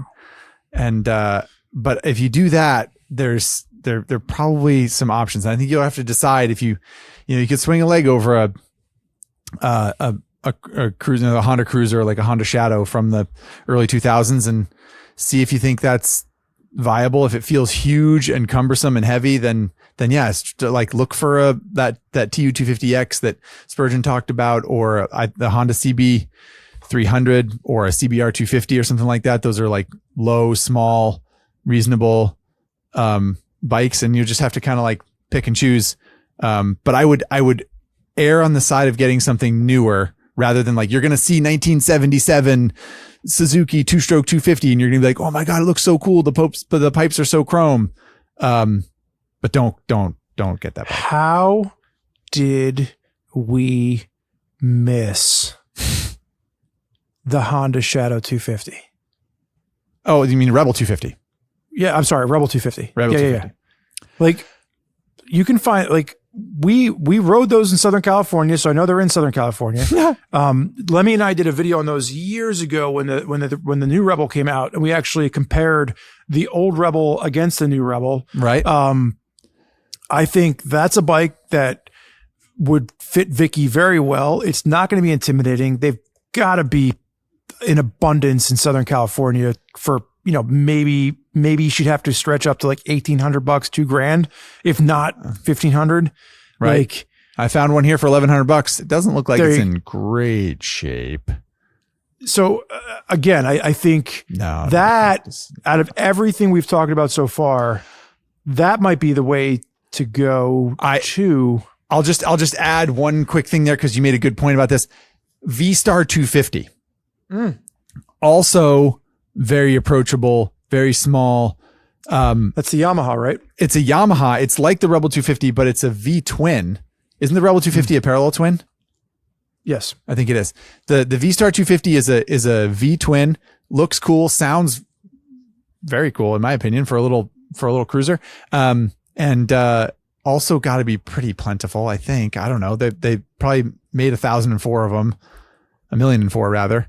Yeah, I don't know. But a small cruiser is a good idea because the Honda Shadows are a good idea, but are kind of big. Too big. Yeah. Here we go. All V-Star 250, 2014, $2,500. So like a little, that's stretching your budget.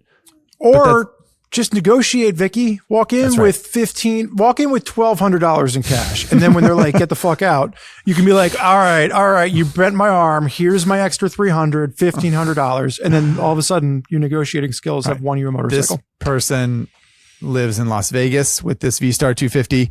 They love someone who's willing to gamble. It's only got 4,200 miles on it, Spurgeon. Spin the barrel, Boris. Spin the barrel.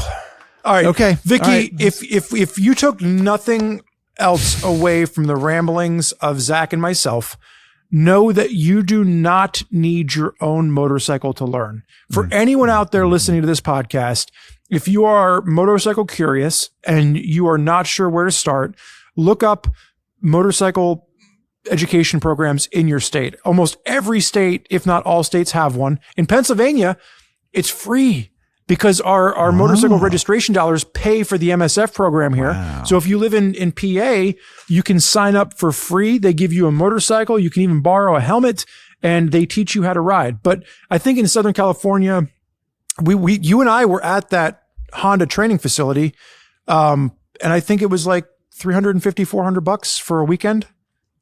Yeah, it's cool. You ride around a parking lot. It's like they teach you lots of different skills, and they'll also probably have information on other classes you can take. Like you can take off-road classes if you want, at that, not at that same Honda facility, but through that same Honda branch, you can take a class where you go and like, you'll get on a little dirt bike and ride around and like, roll over a log, and they'll sort of like teach you about some technique and stuff like that. So you can, to Spurgeon's point, spend time on two wheels without committing. And Vicky, I know what you're thinking. We're asking you to spend a third of your budget on training. But bad news, you're going to need a helmet anyway. That's going to be the easiest way for you to figure out if it's something you like. So if you take the course, you invest $400. One, you're going to get the education that Zach and I always recommend, which is, invest in your skills, invest in becoming a better rider. You'll last longer. You'll just want to do it more if you know what you're doing. And then at that point, you're like, cool, I like this. I really want to do this. Now start saving up for the bike. And there's some options that we threw out there. I think Honda Shadow 250, Yamaha V-Star, as you said, V-Star 250, Zach? V-Star 250. Yeah. V-Star 250, or if you can find one, a Suzuki TU 250X. Those are the three that you should probably be looking at if you're in this price point. Or a CB300. That's good too. No, let's move on. All right, let's move on from Vicky. Vicky, hopefully that gives you some ideas. And welcome to the wild world of motorcycling. Okay, everybody. Next up, we have Jim. Oh, I see. Jim has been nominated for the motorcycle dating game sent in by son Donnie. So we're not even sure if Jim listens to Highside, Lowside, but Donnie, we're gonna send your dad through the ringer here. So Jim, whether you're listening or not, come on down. Jim is 66 years old, 5'8", 190 pounds with a 36-inch inseam. My goodness, Jim. Some long legs on that long spider. Stems for Jim. Jim is an HVAC engineer, is now retired. Fun facts about Jim. During the winter, he hermits in his basement studio and records songs about fishing and riding motorcycles. I'd like to hear some of those songs, Jim. If you're listening, let's send in an 8-track. Jim has 40 plus years of riding experience, and in his day would tackle anything that didn't require opening an engine or a transmission. Now he is old, lazy, and retired, and prefers to pay someone to do jobs that require more work than regular routine maintenance. Welcome, Jim. All right. So, some other pieces about Jim. So Jim, welcome to the program. Jim doesn't want to spend more than $10,000. Copy. Jim's on a budget, $10,000. After his 96 Harley Davidson Heritage couldn't keep up in a headwind out of South Dakota, he has been looking for a new all-day touring machine. So we're looking for a motorcycle that can go all day on the highway And the 96 Harley Davidson Heritage could not do that. Right. So maybe something with a bit more of a windscreen, a fairing, some luggage, something a little bit more in that route. He prefers Harleys as well as Japanese motorcycles. However, he is convinced that all European bikes are unreliable and will leave him on the side of the road. He will not buy a new bike and would prefer a machine on the more simple side with less electronic bells and whistles, as he believes that electronics can fail. Okay. So we're looking for a cruiser. I feel like this is going to be a big touring cruiser style motorcycle for Jim. So you're not going to recommend an adventure bike for Jim? You just think that's too newfangled? Jim won't do it?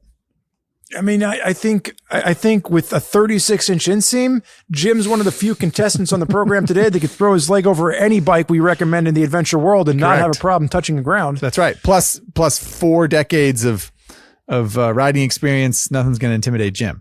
Throw Jim on an Africa Twin and let him ride, baby. Africa Twin's a great recommendation. Or V-Strom 1050. Or V-Strom 1000. V-Strom 1000. Nice and simple. V-Strom 1000 and a 1050 is the exact same bike. No. Because the 1050, the big thing with the 1050 was not that the engine got any bigger, but rather it got a whole bunch more electronics and mumbo jumbo and IMU. So Jim does not want bells and whistles. Yeah. V-Strom 1000. Nice, simple. Maybe had traction control. Maybe not. I think it had ABS. I don't even think it had ABS because my dad had one. And that bike, if you go with like a 2005. Oh no, I was thinking more like 2012, 2000. Nah, go old school, baby. 2005, 2006, 2007. Don't do that. They were great bikes. I'm going to look on Craigslist for V-Strom 1000s in just a minute here. But I think that if you're interested in an adventure style bike, Jim, V-Strom 1000 will go all day. Oh my God. All day. And that engine is terrific. It's incredibly so reliable. Yeah. All day. It's great. It's comfortable. It's going to work well. It's not going to, it's fuel injected.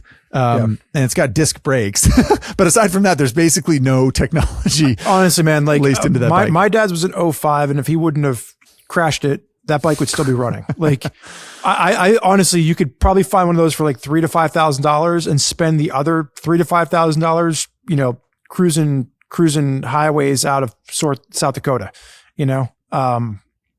Here we go. Let's see here. What do we got here? 2014 V-Strom 1000, 6,800 miles, $8,000, $8,100. It's got aluminum luggage. It's going to be a good bike.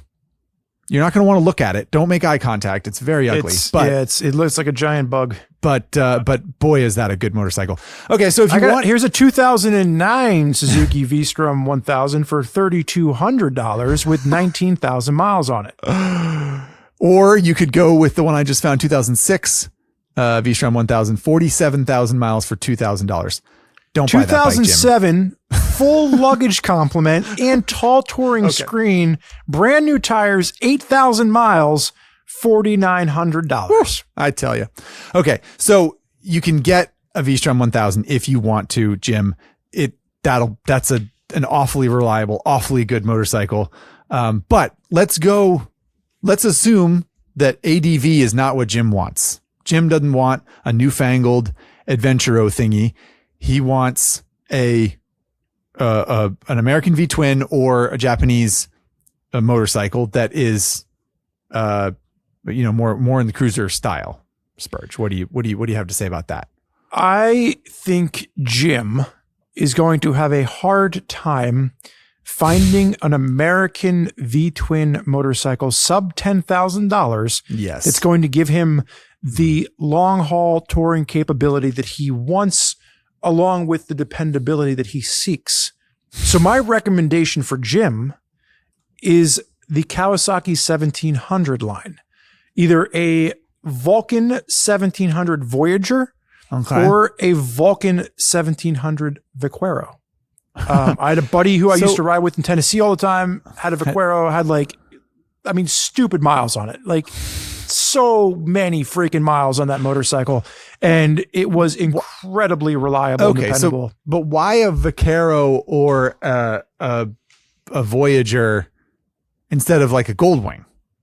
I have a Goldwing on my list too. Okay. All right. We're on the same I have a page. Goldwing on my list too, but I'm trying to think of classic style. He currently riding a 96 Heritage, wants Yeah. something a little bit more What- looking like an American V twin, Okay. but wants that open highway capability. But isn't a Kawasaki 1700 going to get stymied by the same headwind as the Heritage? I don't know. I mean, I think it's a bigger engine. No, maybe. I don't know. I don't know how big the engine is in a in that Heritage Classic. But that's a big block Harley twin for the time, right? It's probably 100 cubic inches or something, right? I'm looking it up right Tell now. me I'm wrong. Tell me I'm wrong, Spurge.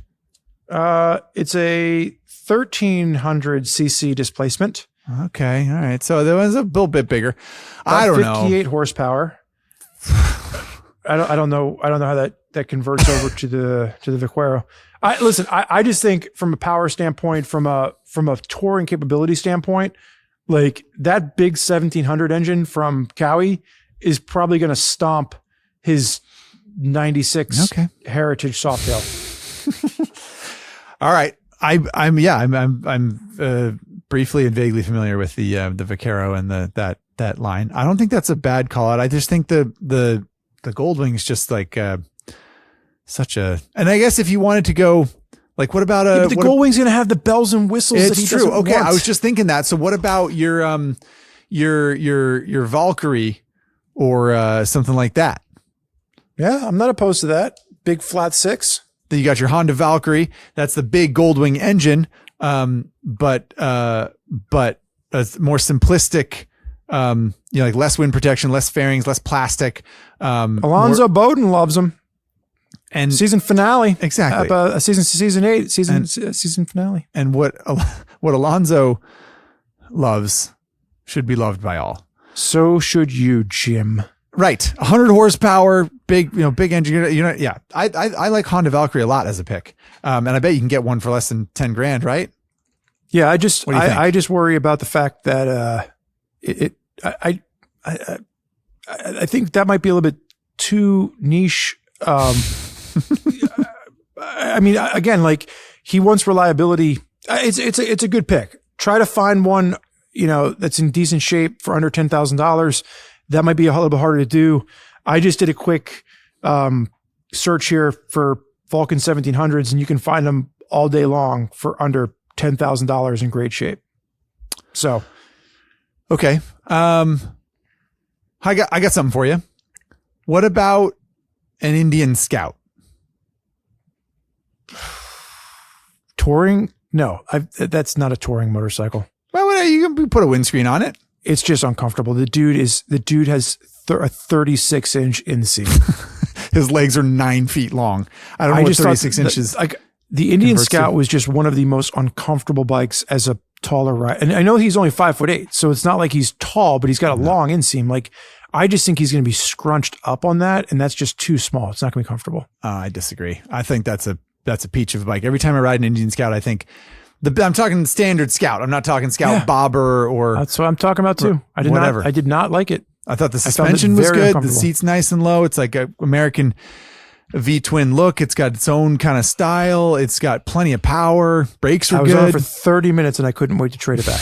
I did not find that comfortable for long highway use. Yeah. I can't recommend that one. Did it have a windscreen on it? No. Okay. That wasn't my problem with it though. Right. Well, I think that I'm looking for a bone to throw Jim here if the Japanese stuff we're throwing at him isn't ideal, you know? What about a used Road King? Step up in like less displacement? than 10 grand? That's the problem. That's the problem that I have with And trying this to. this is what you said before. They're all so expensive. Oh, here we go. Harley Road King, $7,500. Okay. So Harley Road King, but yeah, we don't have to tell Jim. Jim knows about Harley's lineup. He's a Harley rider, right? He's already done this research. He knows he can get a 2007 Harley Road King with the 103 engine for $8,000 or whatever. So if he doesn't want to do that, he wants our recommendation, or rather his son Donnie wants our recommendations. Yeah. I mean, if I think a Road King, if he wants to go American V-twin. Right. But I don't know. I just think that Kawasaki 1700 engine is a underrated peach. Okay. Well, as usual, Spurgeon's wrong. But for those of you listening on the podcast, you should have seen the look on Zach's face. Somebody that's have you ever ridden a Kawasaki 1700, Zachary? I think I have. I think I forgot about it because it was glowing endorsement. Boring thing I think I've ever forgettable situation I've ever been in. Anyway, ridiculous. I do remember taking a road trip where I was on a Goldwing and Ari was on a Kawasaki 1700, and was that the one that you guys tried to stick a bunch of geckos into a trunk to see how many? No. What was the thing where you stuffed? Okay. Sorry. That was different. This was one where we towed dirt bikes to Utah and then rode off-road. Yep. Okay. Bikes, towing bikes. And he was on a Kawasaki 1700 and the motorcycle performed just fine. But I was riding a Goldwing and I think that we knew which one was better at the end of the ride. Anyway, the point is, you might be looking for something different out of a bike than Jim 66. We don't even know if Jim's looking for a bike. Donnie nominated him, and now Jim is looking for thrust into.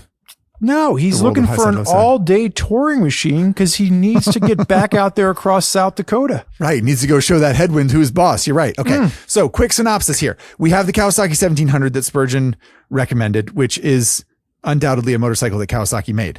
We also have old Goldwings, which are going to be complicated and maybe not that big an idea. Also, old Honda Valkyrie. No, I'm doing a synopsis. Shut up.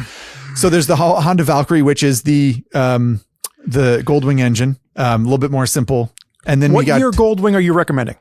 Whatever one is less than $10,000. It doesn't matter. They're all the same. I'm actually really surprised. So you can get Goldwing 1800s for under 10 grand. Like there's a ton of them.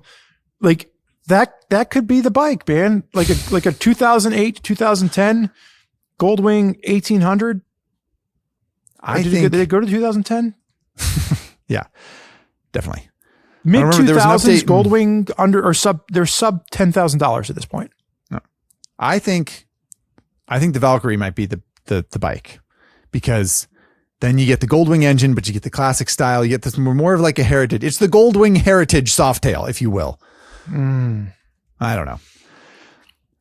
So there are some cruiser options in there is the point. I like the Valkyrie, if you don't want the complications of the Goldwing. I also think that, used Road King or Indian Scout. I know that Spurgeon doesn't agree with the Indian Scout thing, but if you want to go American V-twin, and then we should mention again, Spurgeon, just to circle back, if you want a simple, Japanese twin cylinder bike that's comfortable for all day touring and has plenty of power, if you go 2014 ish era of Honda Africa Twin or Suzuki V-Strom 1000, you're going to have a peach of a motorcycle, and it's not going to be complicated. There's not going to be a bunch of bells and whistles. Yeah. I think the Suzuki V-Strom could be the dark horse in this race. And I'll even say, like, if Zach feels that strongly against a Kawasaki 1700 Vaquero, I think a Honda could be the compromise. Okay, so we eliminate the ones that we disagree on. So you don't like the Indian Scout, it's out. I don't like the Kawasaki 1700, it's out. If Jim wants to take those recommendations because he trusts one of us more than the other, then that's totally fine. But my only fear with going the Honda Valkyrie route is that a 1700cc inline or flat six is going to be a more complicated engine to work on, especially in a bike that's 25 years old. He doesn't care. He pays people to do the maintenance now. It's no big deal. He's going to find a Honda dealership to work on it? Maybe, I guess. Does Honda have a good dealer network? I don't remember.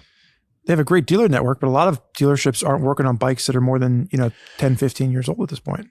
Jim's been a resident of that town for decades, Spurgeon. He's a model citizen. He's fixed the HVAC system on that dealership. Correct. Yeah. They owe him one. They owe him one. We see you, Jim. We're making this up as we go along at this point. As far as I'm concerned. All right. So, Jim, hopefully we have made this as confusing as possible for you. And Zach, I think at this point in time, we should move on. I mean, we did 6 different matches. We are the matchmakers from hell, if nothing else, which is exactly how many matches we made in the last time we did this. Hopefully you've enjoyed our shenanigans here, but now it is time. It's time for you to join in the fun. Yes. Because now we are going to play an engine sound. It's time for Engine Rev Trivia. Sound guessing game. Yes, indeed. Woo-wee. We are going to play an engine sound, probably one that has been submitted by one of you viewers and listeners. We do not know what the motorcycle is. We have not heard these. Producer Chase has selected this engine sound for us to listen to. If you would like to submit your motorcycle for consideration as a member of the Rev Trivia engine sound guessing game, you can send a 30-second clip of the bike starting up, revving, and then shutting off to Highside, Lowside at RevZilla.com. Enough about that. While you are listening along at home, remember that Zach and I have no idea what engine sound this is, nor do you. So you can scream it out at your stereo speakers. Right. Let's play that sound.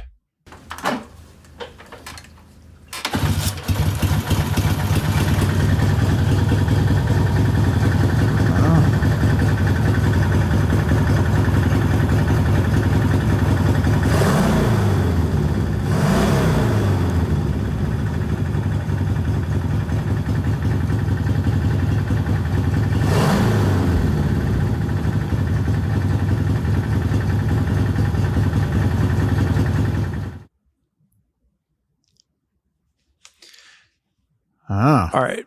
Before you say a word, can I tell you what we did, you and I, 1 year ago today? What did we do 1 year ago today? 1 year ago today was Lance Oliver's 63rd birthday. And that's at the time of recording this. And we surprised him he was our guest. And if you remember, he was in Philly at the time. Okay. And we got a cake with candles, and we surprised him with a cake and candles, and we sang happy birthday to him, or we gave him a cake as a surprise for the Highside Lowside podcast. I think I remember that. Okay. Chase and I were at lunch today, and we called Lance from the car and sang happy birthday to him.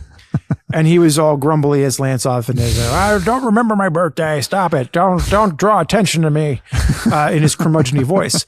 But I jokingly said, in producer Chase's earshot, I said, we're going to, in your honor, because you're not on the podcast today, we can't pick a cake and sing for your 64th birthday. Right. That we'll pick an engine sound older than you are. And then producer Chase goes, that's going to be hard to find a bike that old that's still running. So that being said, I'm wondering if producer Chase out of his rear end pulled a motorcycle older than 64 years old. So where does 64 years put us? That means he was born in 1960? No, Lance is, yeah, I guess. I always think of him as being born in like the 1900s, like the Great Depression era. 1960 is the 1900s, Spurgeon. No, I know, but I'm thinking of Lance as more of like a Great Gatsby, I see. Kind of roaring 20s. Yeah. Gotcha.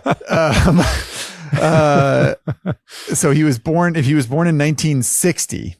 Yep. So this bike would have to be older than that. It would have to older be than 50s. that. Okay. And it sounded like a kickstart. That's where my head is at. Like, did it not sound like a kickstart? It did sound like a kickstart. Let's give one more listen, shall we? For everyone at home and for us also. One more listen here to the engine sound.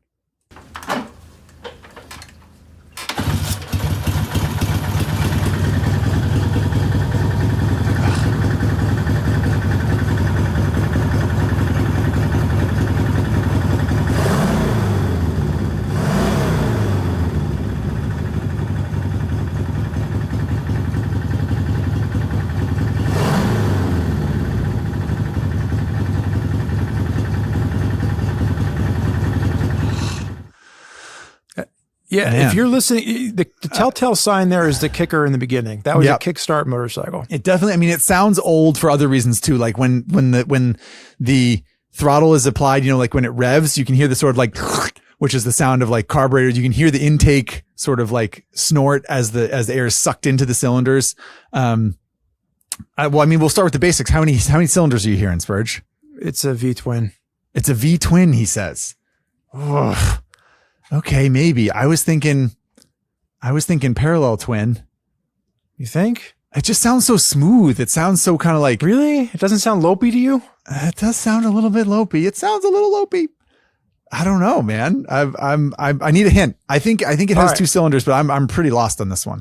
So my first hint, that's not the official hint, was that it is Lance's 64th birthday today, and that I think that Chase is being sneaky and pulled a motorcycle older than Lance is young.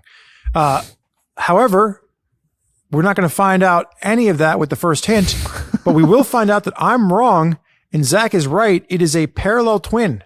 So the first hint is parallel twin. Which means it's British, right? I'm guessing British. Well, no. Or 70s. It could be a 70s Honda. Yeah, it could be a 70s Honda. It could be a 70s Japanese CB350, CB450. It could be. That was Lance's first motorcycle, I believe, was a CB350. Was it now? Or maybe I'm just way off base with this whole like Lance Oliver birthday thing. And that's maybe you're getting distracted by all of For those Chase's, of you that are new to Highside, Lowside, Lance Oliver is the managing editor of RevZilla's online magazine, Common Tread. So if you have no idea who we're talking about, head over to RevZilla.com/Common Tread and read all the articles that Lance brings to you every single day. Well, I feel very self-conscious and I'm really going to embarrass myself here because I feel like I grew up around vintage bikes. I'm supposed to know this kind of thing. I think it's because it could be a parallel twin Triumph or a Norton, or a parallel what twin is it BSA. Not? It's not a BMW. It doesn't sound like Honda. a BMW. Well, it could be a Honda. It could be a CB350. I'm sorry. It's not a BMW. It's not a Harley Davidson. No. It's not an Indian. No. Because none of those bikes would have been parallel twins at the time. Although Ducati did have a parallel twin. Ducati was on my list of it could be a Ducati. Let's do this. Let's do our second hint before we do final answers. Okay. It is a 360-degree crankshaft. Both pistons rise together, but fire alternately. 360 crank. That does narrow it down. I think was a Norton Commando a 360 crank? I think Nortons and Triumphs. Triumphs also did a 360 crank. I'm 90. I know that the new ones were 270s and 360s, but the 360s were the ones that were more accurate, I believe. Okay. Well, yeah, I'm pretty sure that those Japanese bikes of that era were 180 cranks, like a Honda, a CB350, something like that. And that would make sense that it sounds a little smooth because, like a 360 crank, like Spurgeon said, the cylinders are going up and down, at the same time. Like also, I think BMW F800 GS had that 360 crank twin cylinder thing. That wasn't a kickstart motorcycle. No, that's much newer. I'm just saying like another engine in that same configuration. Stay focused. Sorry. Okay. I'm going Norton. I'm going Norton 750 Norton. I don't think the 750 was pre-60. Well, I guess it doesn't matter. Let's take the Lance Oliver thing off the table. None of this stuff is none of this matters. Yeah, this isn't. None of it matters. No, it sounds post 1960 to me. It sounds post 1970 to me. It sounds like 74, 77, something like that. I am going to go with my gut and think that Chase pulled a pre-1960 bike. Okay. I'm going to go with like a Triumph. You could go Bonneville. OG Bonneville was 59, wasn't it? 57? 59. I think 59 because it was the Speed Twin was before that. It was a Triumph Speed Twin was before that. Yeah, I just would be so surprised if it sounds so modern and like velvety and kind of soft and smooth. My gut reaction is either okay. All right, let's do it. Triumph Bonneville / earlier Speed Twin. Right. You're going Norton Commando. I am. The answer is, oh my God, neither one of us are correct. Embarrassing. And it is not older than Lance. This bike is, however, 60 years old, not 64 years. Okay. It is a 1964 Honda CA77 305 Dream. A Honda Dream. Wow. My dad had one of those. See, this is why it's embarrassing because I remember that bike. I remember him dragging it out of the barn and firing it up. And we took a ride down the road on it. The silver mirrored tank with the rubber knee pads on there. Yeah, the toaster tank with the big fenders, the big sort of like swoopy fenders. Swoopy, yep. That front fork, the big front fork. It's sort of like girder fork, right? Kind Girder of like funky looking fork. Yep. Or maybe they were just covers over a telescopic fork. I'm not sure.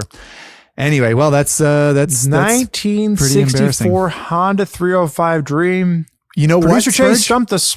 You know what, Spurge?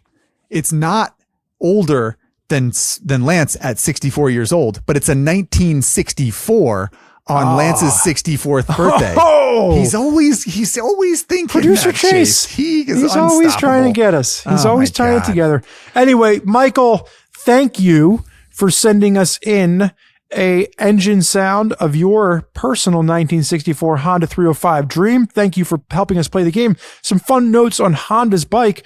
Of the 350 engine sounds we've received, this is the second oldest. It is only younger than last season's 1939 Harley Davidson. 64. This is the final hint. This is the note on the answer. This actually probably wasn't the hint. 64 is the number of years old that Lance Oliver turns today.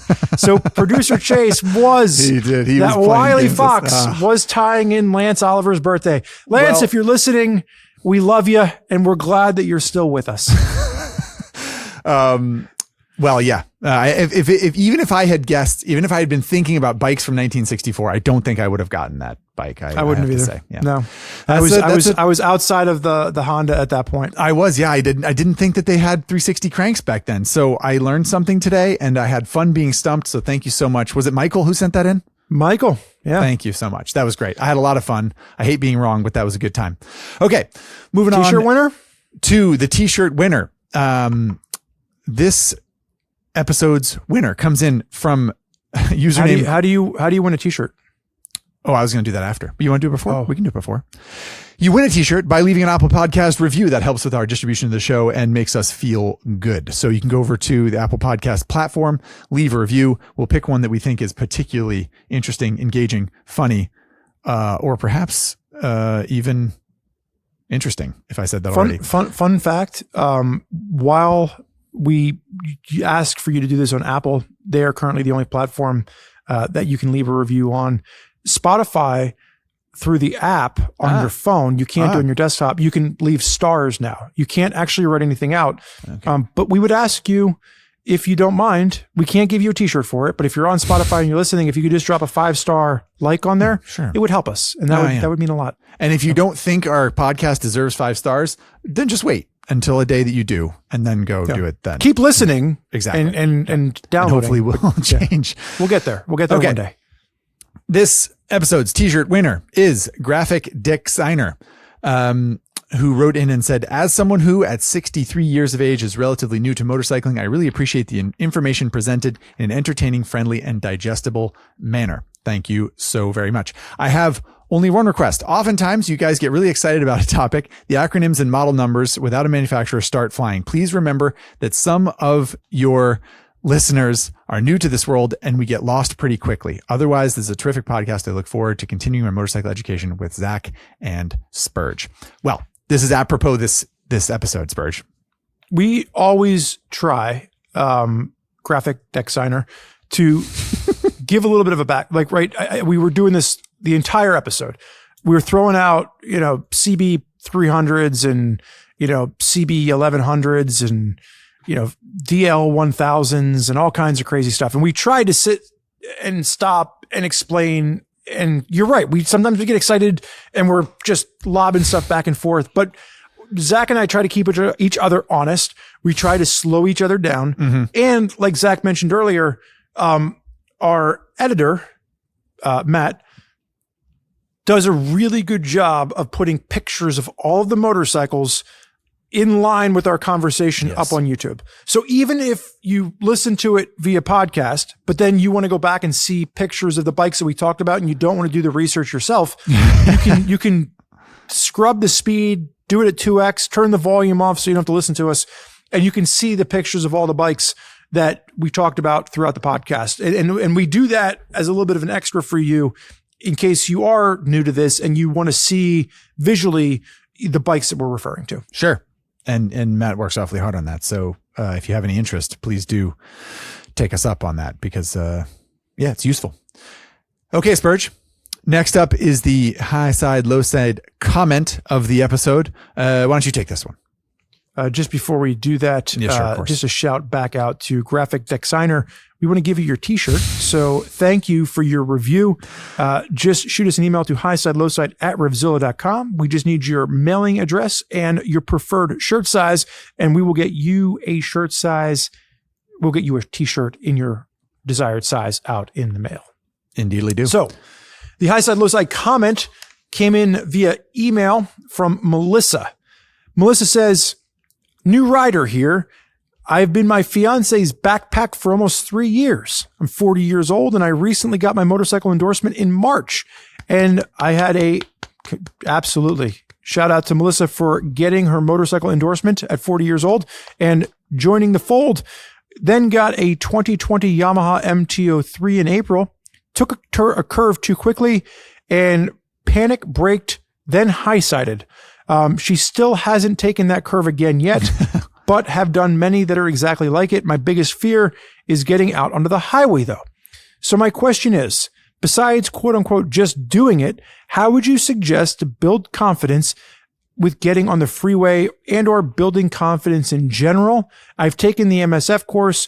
We go to local parking lots several times a month to do slow maneuvering drills. What else should I be doing?" Melissa. Right. So Melissa had a crash, unfortunately, but is down to get back in the saddle and is still up for it, but just wants to increase the old confidence there. And that's, the getting back in the saddle after a fall is one of the trickiest things to do. It's hard if you're standing in the batter's box playing baseball and you get hit with a pitch. It's hard the next time you go in that batter's box not to think, I remember what happened last time, and I don't know if it's going to happen again.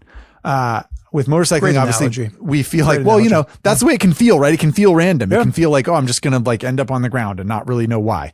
And so I think that the good news is love your attitude, Melissa. You got the right attitude. You're like willing to do it and you're willing to put in the hours and put in the time. And I think really just practicing is what you want to do. Like going to a parking lot and riding around and doing slow maneuvering skills is good if that's what you think you need. But it seems like maybe braking skills and I'm not trying to be glib or funny about this, but like entering a corner skills are maybe the thing that you wish to improve on. And maybe there's another better avenue for that, right? Well, I'm just kind of reading through her comment again and, biggest fear. So even if we just narrowed it down to one thing, biggest fear is getting on the highway. And what's advice that we can give you besides just doing it? So part of what's scary about the highway is the speed, right? And you're at 35 miles an hour, you're feeling wind move across you differently than you are in a parking lot at 10 miles an hour. And then at 55 or 65 miles an hour, now you're feeling wind move across you even more differently than at 35 miles an hour and certainly 5 or 10 miles an hour in a parking lot. My advice to you, Melissa, is instead of getting out into a freeway where you're moving at 65 miles an hour, you're nervous about the speed and the way the wind is flowing across you, and now you have traffic all around you, find a place where you can get out into an open road. Not a highway, not a 4-lane stretch of freeway, but maybe just a country road where the speed limit is 45 or 55 miles an hour, but there's no other traffic. And just go back and forth on that road. Ride for a couple miles in a straight line at 55 or 60 miles an hour to get the feeling of the wind and the air moving across you without the intimidation of the highway. And that's how you can kind of work up some confidence before taking it to an area where you now have obstacles that are playing into potential fears that you have. That would be one of my recommendations. Is a very basic place to start.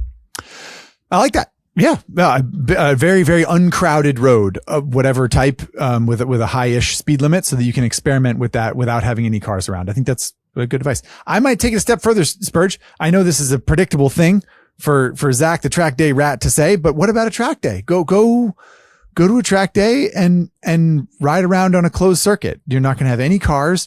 You're not going to have any guardrails or park benches or trees to hit or anything like that.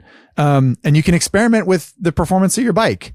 You can, whether it's braking or going fast. And maybe I'm not sure. Do we know where Melissa lives? Whatever. Doesn't matter. Not know. Maybe the racetrack that you would go to would have a straightaway that's long enough that you can go, whatever, 80, 90, 100 miles an hour in what feels like a safe environment if you're up for it.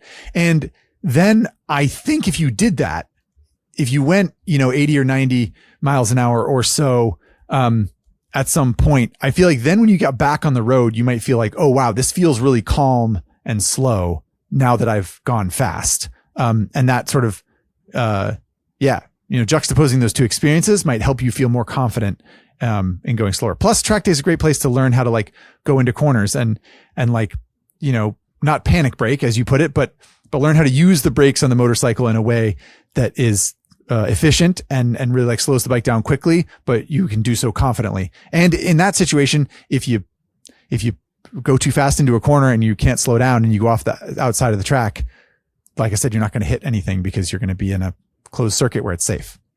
I'm gonna throw a compromise out there. I think I agree with Zach in a lot of cases. I think a track day is a great place to learn. But that might be a step too far for you, Melissa. Our very own Lance Oliver, who, if you're paying attention, is 64 years old today, wrote an article last summer, August 24th of 2023. So almost a year ago. I know where you're going with this. This is a good suggestion. Yep.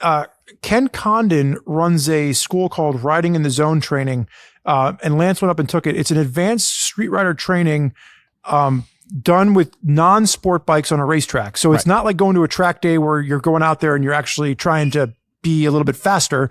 It's really just practicing street riding skills on a racetrack, but without any traffic around you. And it's probably a step down from a traditional track day, but a step up from just practicing in a parking lot.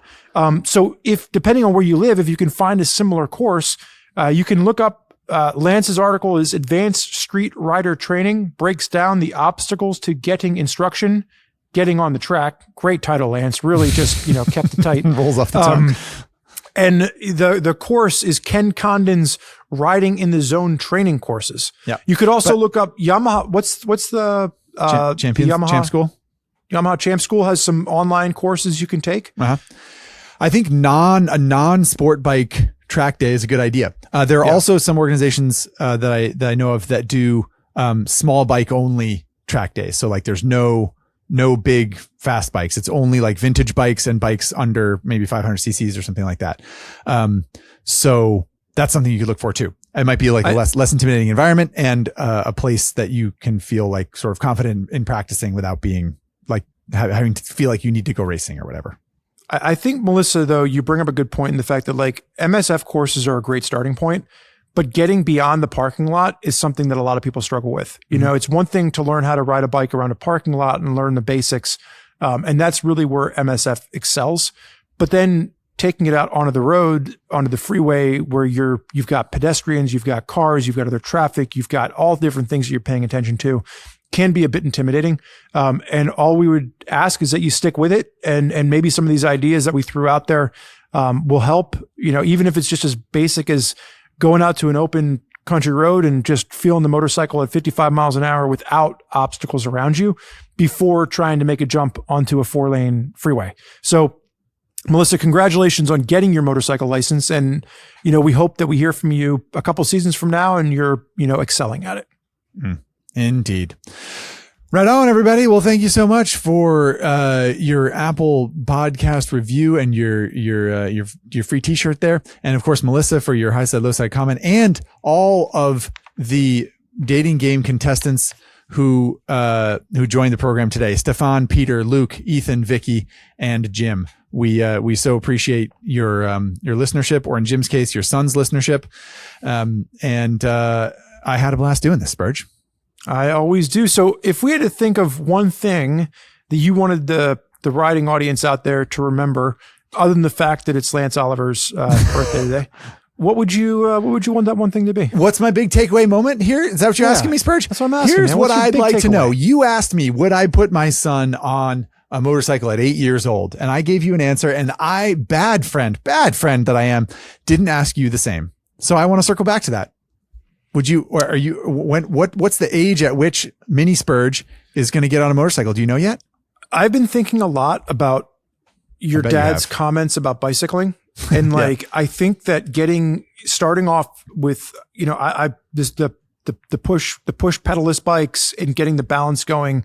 I think that I don't want to force them to do it, but if I can put some things in their horizon and they decided they wanted to come out and ride a dirt bike around the mini track at our local, dirt bike park, like I would have no problem, taking them out and letting them, dabble in that.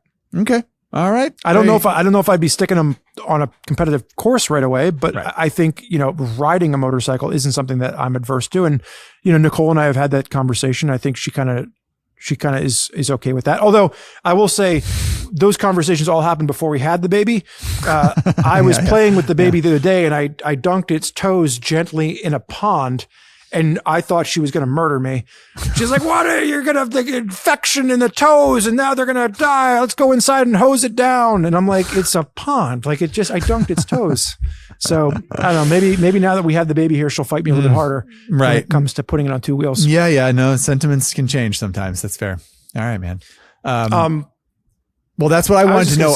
That's what I wanted to know. That was my big takeaway here was I wanted to circle back and hear what you had to say about mini Spurge riding motorcycles. And I'm glad I got that take. Do you have any takeaways from this episode, Spurge?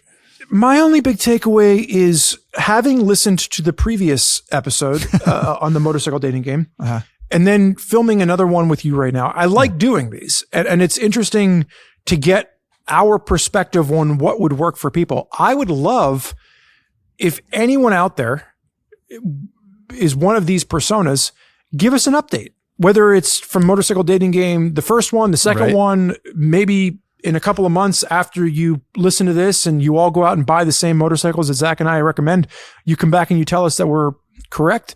But I would love to hear some follow-ups from people as to, how did our recommendations, if they did or did not, work out?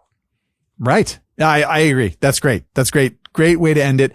I would love to hear follow up from anyone. And of course, comments, concerns, anything that people think we did wrong. We're always sort of open to that in one way or another. So please do chime in the comments in YouTube or send us an email to highside@RevZilla.com, which is the same email address you can use to send us an audio file of your motorcycle starting up, revving a few times and shutting down. If you would like to partake in the Rev Trivia engine sound guessing game. And if you want to perhaps have Zach and I pick your next motorcycle for you, I'm not going to say that we're going to do the motorcycle dating game again in the future, but we might. We've done it 3 times now. You can always send us your complete bio as we've represented here over to Highside, Lowside at RevZilla.com, and maybe we'll help you pick your next bike for the next time. Indeed. In the meantime, everybody ride safe. Thanks for hanging out. We'll see you next time on Highside, Lowside. Bye-bye, everybody.